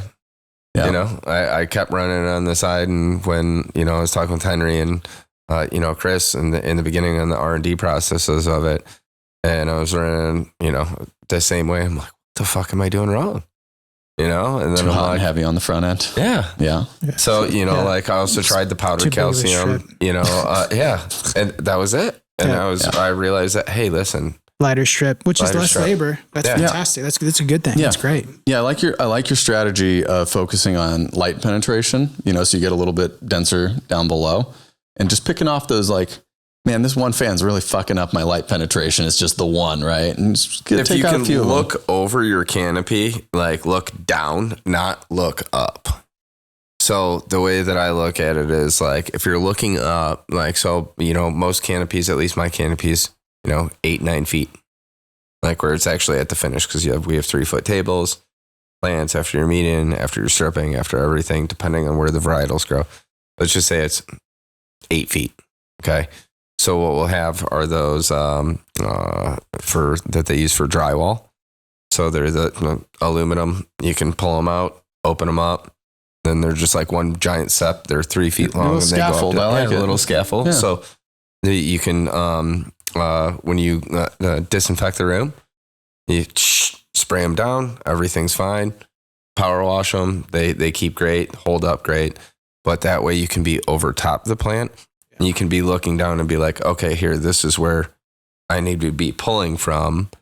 And then that way you see the sites that you actually need. Because I look at it, every square needs at least, one main that's going through it. Yeah. It's good advice. Chris, how do you recommend topping up a batch tank or topping up a DWC? I mean, personally, I'd just get a Dosatron because they're so cheap and it makes it so easy. It'd be great. I mean, if you can do it, Dosatrons are fairly cheap at the end of the day, if you're just topping up. Because you could just connect the Dosatron, put water on one end of it, take a water hose, hand water hose on the other end of it, turn on the Dosatron and fill up your batch tank. Yeah. And you can fill up multiple batch tanks all around your facility. I mean, it's super easy. Yeah. For the guys that don't have Dosatrons, because there's some smaller growers, right? And they're dealing with this and they're trying to dial it in. So I'd do two things. First, I would record how much volume you had left inside of your tank. So let's say, if you're running a 100-gallon batch tank and you only got it down to 30 gallons, I would make 30 gallons less next time so you can do a better job at getting to the bottom of it, because it's going to make it easier when you mix on top of that, since you're not going to be injecting first. So I'm assuming these guys, you got 25 gallons left in your 100, top it off as much as you can with water to get up to the number you need to. If you added 75 gallons, you're going to have to go back to your feed chart, do the math, 75 gallons times your 32 mils of bloom, 2 pounds per gallon. And you're going to follow the feed chart. I think the challenge that people run into is now what they're going to be doing, if they're going to make pH modification, they've got calcium in this solution now. It's diluted. It's 1/4 strength. But if you're adding a concentrated pH adjustment, let's say you're adding Balance Pro in there, you're going to be adding that to a calcium solution. That's going to change pH pretty fast. You're going to get the pH of that up, 9. And now you're in that zone where you could potentially get a little bit of precipitates from calcium and carbonate being there at a pH of 9. So you're going to want to work your way quickly through your stock tanks. I would say in this case, for sure, if you make a stock tank for this one, for sure, it's going to make your life a lot easier. Because if you're adding concentrates into stuff that also has calcium, you just might start running into a few issues. And you might see a smidge of cloudiness. It's a chance that'll happen. This goes kind of back to, don't worry about a touch of cloudiness. You're getting the pH adjustment you need. And work quickly through your liquid ingredients. Keep it mixing, have good agitation, and that'll avoid staying at a high pH with calcium in the water for too long. And then on the next run, adjust the amount that you're making so that you use more of it. So you want to have like roughly, my target would be 10% of your tank left, so that when you do your dilution, it's at like a 10th concentration. So if you mix 100, try to use 90, like kind of as a minimum. And that way you should be sucking down where you want to be. I get it's not perfect. It's hard to irrigate perfectly like this, but not everybody has a Dosatron. They're going to have to work their way through it. Okay. That's why I like Mighty Pumps. Yeah. How do you just ditch it all out of there? Just empty the thing? Right. How do you avoid hollow stems? Such a complicated question. This one always, it's frustrating here. Boron we'll talk about in a minute here, because this is where the boron thing used to come from. It was hot and heavy for a bit, right? Just keep juicing more boron forever into your plants. First and foremost, fast growing plants sometimes will have hollow stems. This is the nature of the plant. They will lignify. They will get more hardy. They will get heavier as the plant grows. Lots of airflow is going to be your best friend over those plants. Like, you want them moving. If they're young and they're looking like they're growing too vigorously, get them moving. High transpiration rates, like if you're running a low EC and a high transpiration rate, the plants are going to get lush for sure. You can try cutting back a little bit of nitrogen, but you're going to play this game of cut back a little nitrogen, slightly lower EC. maybe a little bit more dry in the root zone, you're going to slow growth a little bit. It'll look a little bit more compact. That might help some, but you might be slowing down if you might go from 2.5 weeks to 3 weeks of veg. So I'm all about mechanical agitation. There's a lot of work out there. If you can get the plant to flex, make it stem flex, auxins will be released by the plant. It's going to lignify those stems. It's going to get harder. Boron doesn't change it. We've tested boron levels up from what our standard is, and we've just increased by 1 ppm all the way up the scale, and just ran test after test after test until you just fucking kill the plant. And they didn't change the stem hollowness; it just killed the meristem. So, I've heard this one. It's come up before on our Instagram page, right? Oh, boron situation. I'm just not seeing it, man. We've tested this thing into the ground, so I don't keep going with the boron. Get your plants moving. Move the plants. Yeah, get them going. I think you'll probably notice too, you're in the greenhouse, right? Yeah. Very, very rare. The plants are more compact in general, and that plant's following the sun around the sky. The plant's physically moving itself around. Like the leaves are moving a little bit, like that action, that stimulation. The sun. Yeah. Yeah. Yeah. And like, in the wintertime, the sun's low in the sky.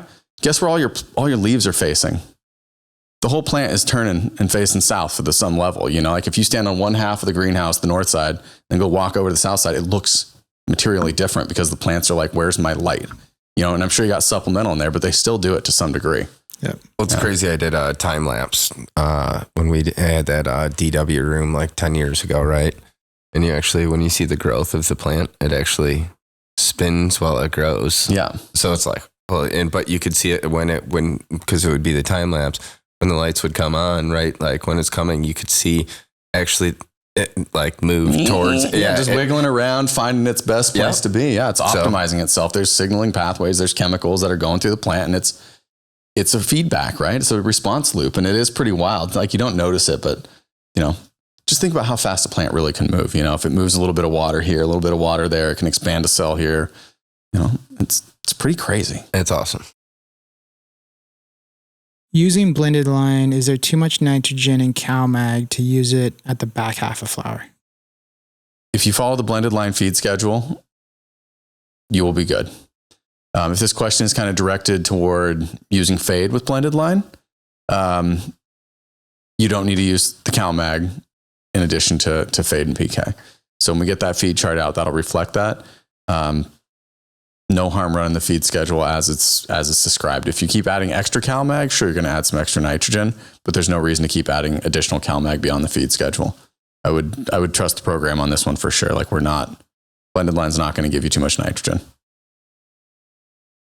The correct way to lower the runoff pH during vegetative and generative states. To lower the pH during vegetative states. Yeah. Oh, we talked about this a little bit before, and I missed that portion of this question. Lower both the states. Correct way to raise or lower the pH during vegetative stage. What's your thoughts on pH? Let's kind of start with runoff pH. I think if all else is fine in the grow room, don't go chasing it. It's ultimately where you end up with this pH is a lot of it has to do with the plant and what it's absorbing, anions versus cations, right? The plant's doing some active removal and some passive removal of different elements. And the ratio of those that are being taken down are determining whether the plant is going to be raising or lowering the pH in the root zone. It's exchanging those ions across a membrane potentially, or sucking them up in xylem. As it's doing that, the pH is moving, and that's totally to be expected. If they're in a high nitrogen environment or high nitrogen need time, pH is potentially going to be going up a little bit as it absorbs more nitrates. Heavy potassium use, pH is going to go down. So like in flower, you're generally seeing pH go down. In veg, there's going to be a period we're probably going to see it creep up a little bit. If you have consistency, this is what I'm all about. It's about consistency. If you're feeding at 5.8 and your runoff's coming out at even 5, but it's consistently staying the same, that kind of spread, that delta is very similar, where it's maybe going up a point or down, it's going to 5.1, but it's staying fairly consistent, you're doing good. Plants are happy. The plant drove it to that. It's got a good balance at that point. It didn't happen on accident. It's not like beyond the plant's control. Oh my God, what is the plant going to do? It was absorbing elements. It was doing its job, and that's the pH that resulted at the root zone. You're going to feed it some fresh water. it's going to be fine. And, we have a grower that prefers to run all of his stuff in the 4s, makes 0 pH modifications, probably going to absolutely grows complete fire, like without a doubt. Don't put too pH much control. thought on pH. Right. I wouldn't get lost in pH. I wouldn't get lost on it. The alternative to that is, let's say you have young plants that you aren't getting a lot, you aren't irrigating a lot, you're not getting a lot of transpiration, maybe like early in veg week 1, and you just aren't doing a ton of irrigating, and you see some very random or rapid pH change, like very rapid, you're probably going to want to look at what's going on in that root zone. There's a chance then that you're got waterlogged. You might be getting a little, root rot or some other growth going on. And then you need to get back to irrigation management. And I think irrigation management should be more of your concern. Measuring runoff EC and total water coming out is probably what you should be focusing on.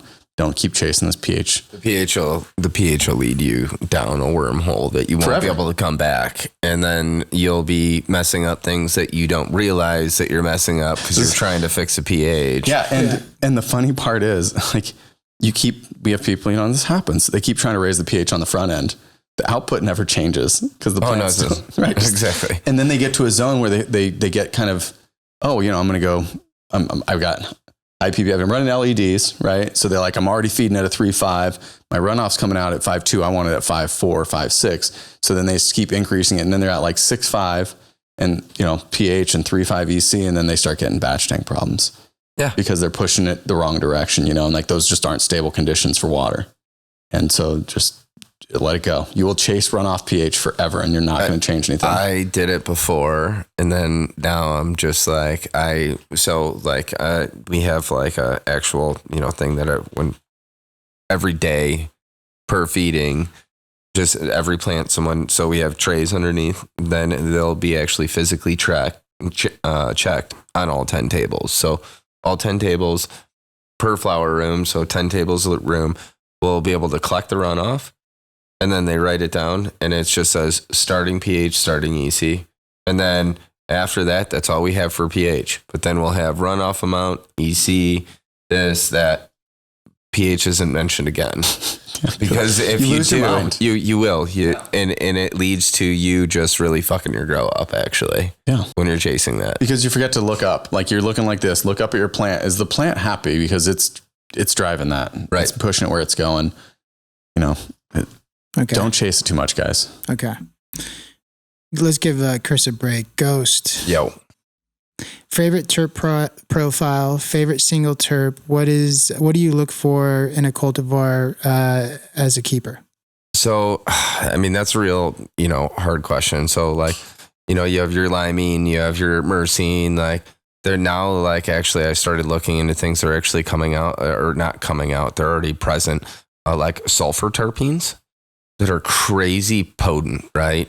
So I like to have something, you're talking like a pin drop is just like crazy.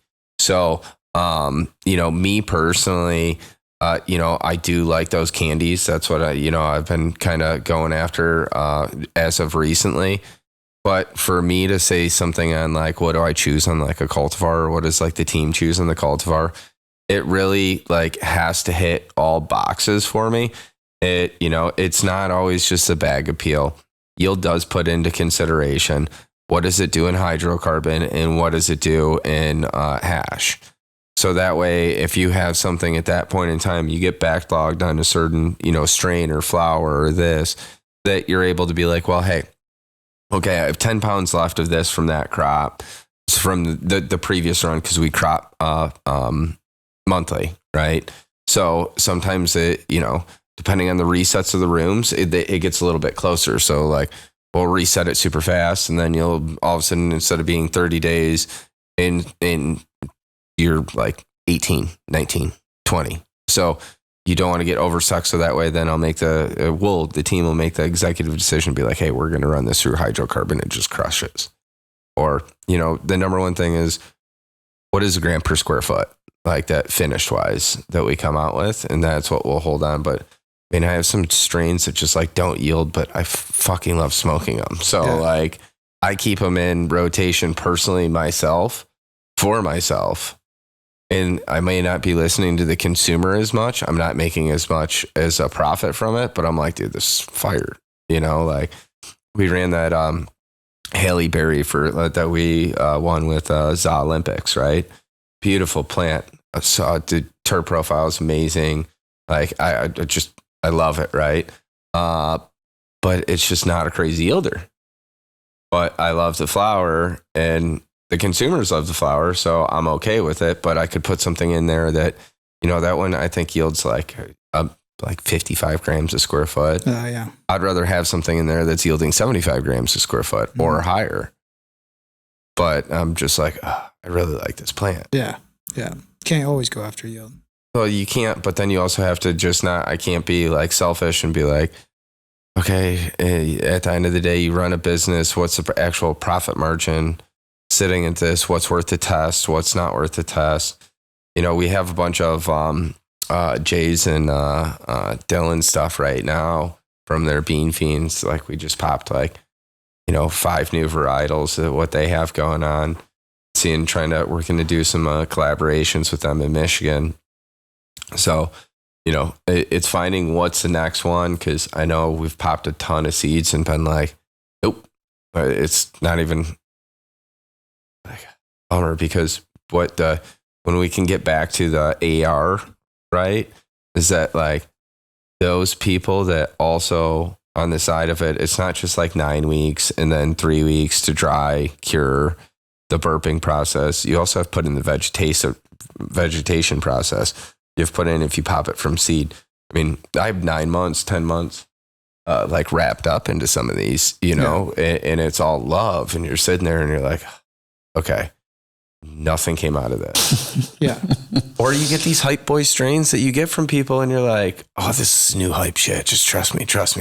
You know, they pop these seeds. It's like, and don't no one get offense, but like it straight comes up like land race. And you're like, you sure these are labeled right? You know, but it happens. Welcome to seeds. Yeah, I know.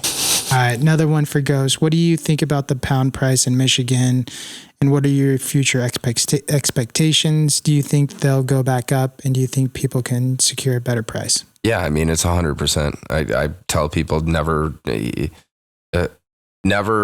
like drop a knee.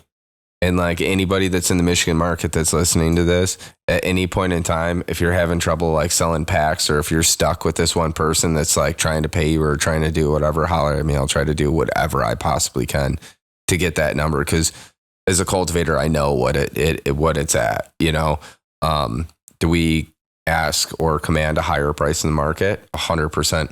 Does branding help? Yes, 100%. Do we hand trim everything? Yeah. You know, like there's a lot of variables in that. Do we add extra packaging? But it's the main thing that I'm seeing in the market is that people are they're getting back into that, where it's so much that they're owed, and then they're just dumping it. And then that person has them at that price and they won't go up. But there's the thing that I've found out in the market. I don't know how it is in Nevada, but in Michigan, so it's funny because oil runs the market. So like distillate, hot dog water. That's it. You know what I call it. So like that actually runs the market. Yes. But the funny thing is what really runs the market is how do you get that hot dog water? Trim. So like trim prices out like in Michigan right now are $250 a pound. Wow. Yeah. Wow. Yeah. So then you have to put in the percentage of what they're actually washing and for going through like a closed loop system, right? And then they're doing that. Then all of a sudden, you know, liters 2 months ago were like 2,200. Right now, current day, I think they're like 45. Wow. Yeah. So that's like, why the outdoors are cranking. Well, but they had a lot of issues this year in outdoors. Because everybody thought that they had like a CalMag or like some sort of magnesium problem, but they had septoria. Yeah, septoria. Yeah. So what is septoria? It's a leaf spot. It's a disease. It's a disease, and it actually hits when it's concentrated too. So it can hit like a lot higher on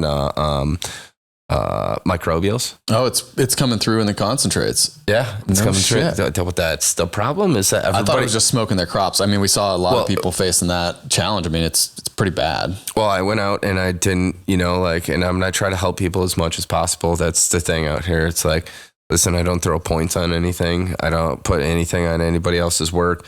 Never like, hey, here, I don't broker anything. I'll make an introduction to people, and that's how it goes. But I went to a lot of outdoor grows that people were having issues, and I'm not going to tell another grower, because the owner brings me to the site.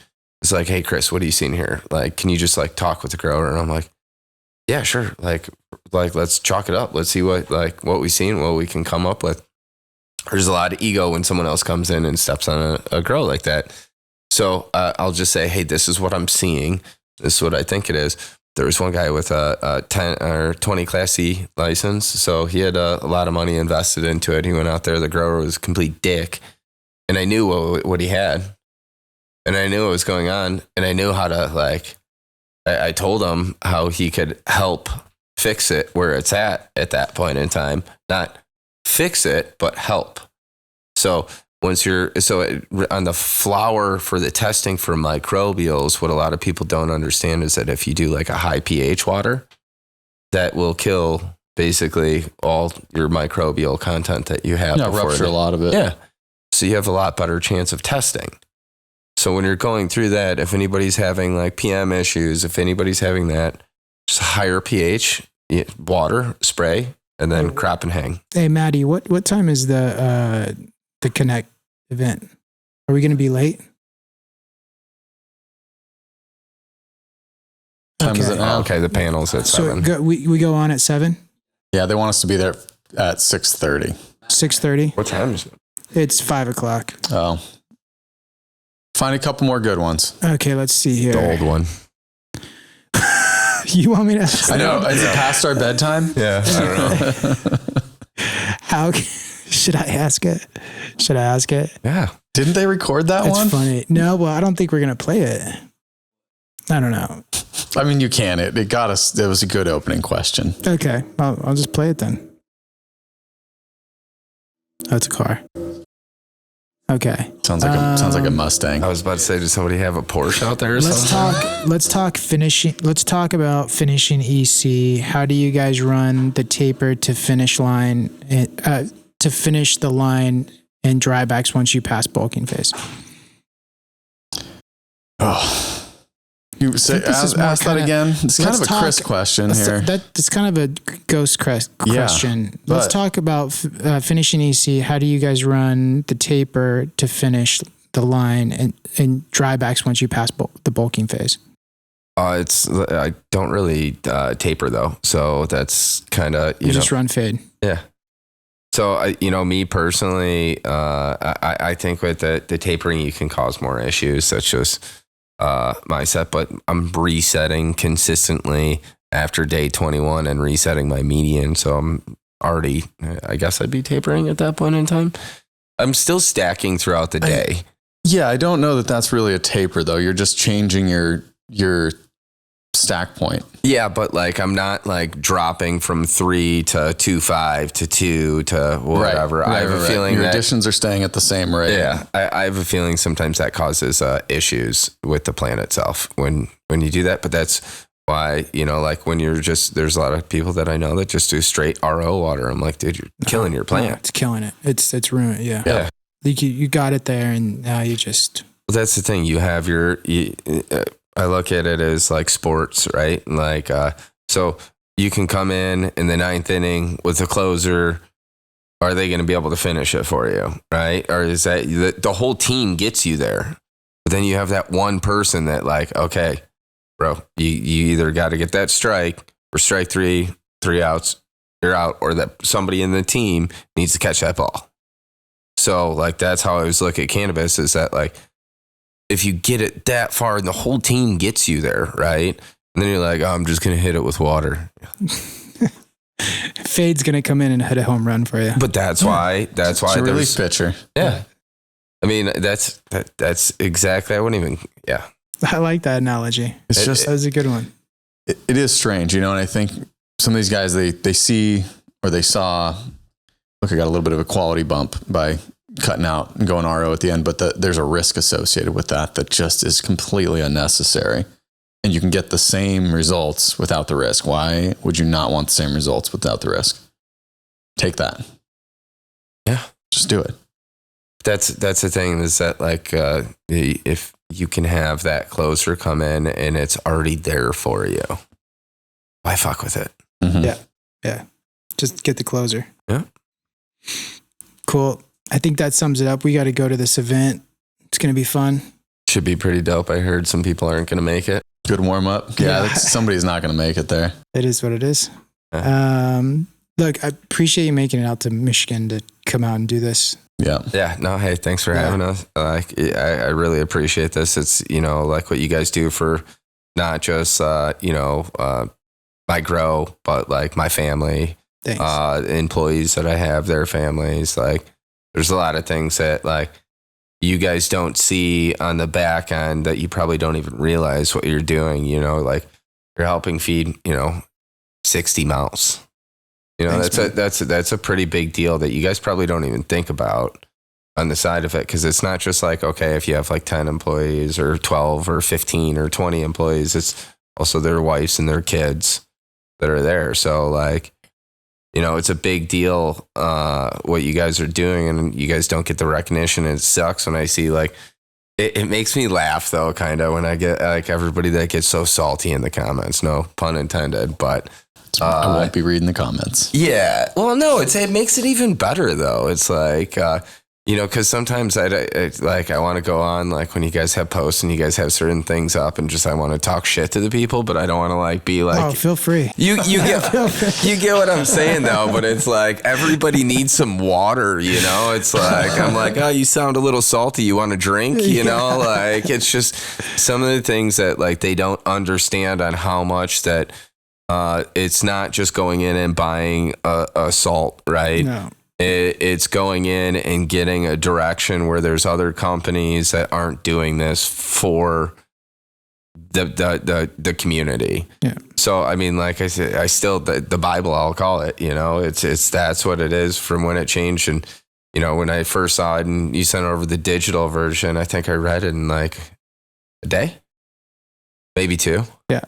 And I went through and I was like, oh, wow. Okay. And just like how there's so many different, the thing is coming up with those and the how much time you have in it, how much the time the team has in it, how much just data that goes into it. It's giving it away. It's fucking sexy. Like that's the thing. Like I talked to my wife and I'm like, oh, this is so sexy. Look at this, and she's like, that's sexy.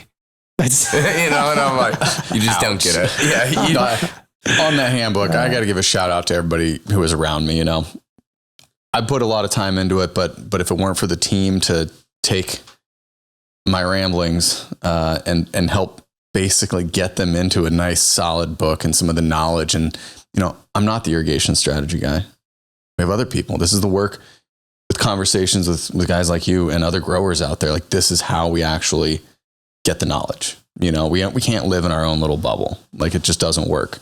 So constant engagement, like Brandon said, this is uncomfortable for him. He doesn't like being on camera, but look at the opportunity that other people, they want to see this. People want to see this. It's our job to get out here and share the information and collect it from you guys and do better always, So it's you guys, it's this team around us. It really is, it is the community. I mean, like for me too, it's like how Brandon doesn't like to be on camera, and same, with me, I've always been very like, subtle. Yeah, you're not used to it. It's definitely not. But it's crazy too that like I'll be out to dinner, like with my wife and kids, and I'll be wearing like an Athena hat or like hoodie or something. They're like, hey, I love that shit. And I'm like, huh? They're like, oh, Chris, hey, Ghostbuster. And I'll be like, whoa, this is just got real. It's like all of a sudden, and then my kids are like, you know that guy? I'm like, yeah, he's a buddy from high school. So it's getting the recognition of, being with the team. Yeah. So that's even the cooler thing is that actually getting that, and then like my kids think I'm a celebrity at times, so that's even awesome. Cooler too. So that's awesome. But yeah, I appreciate you guys. Yeah. Thanks, bro. Appreciate you. So let's go crush this event. What do we say? Let's go do it. Let's do it. Right? Mm-hmm. Yeah. Be fun. It will be fun. Interesting. We'll see. There's a lot of people going. This one's real live. Yeah. This one's live. So we'll see. I'm excited. Yeah. Good times. Good. I'm going to channel your excitement. You should. I mean, I'm tired. I'm tired, but you get it. Yeah. You were up at 2 this morning. flying out here. Yeah, I think I went to sleep at like midnight too. Yeah. So, I'm feeling pretty good. Let's get after it, boys. Let's go. All right. Appreciate you. Sounds good. Thanks, guys.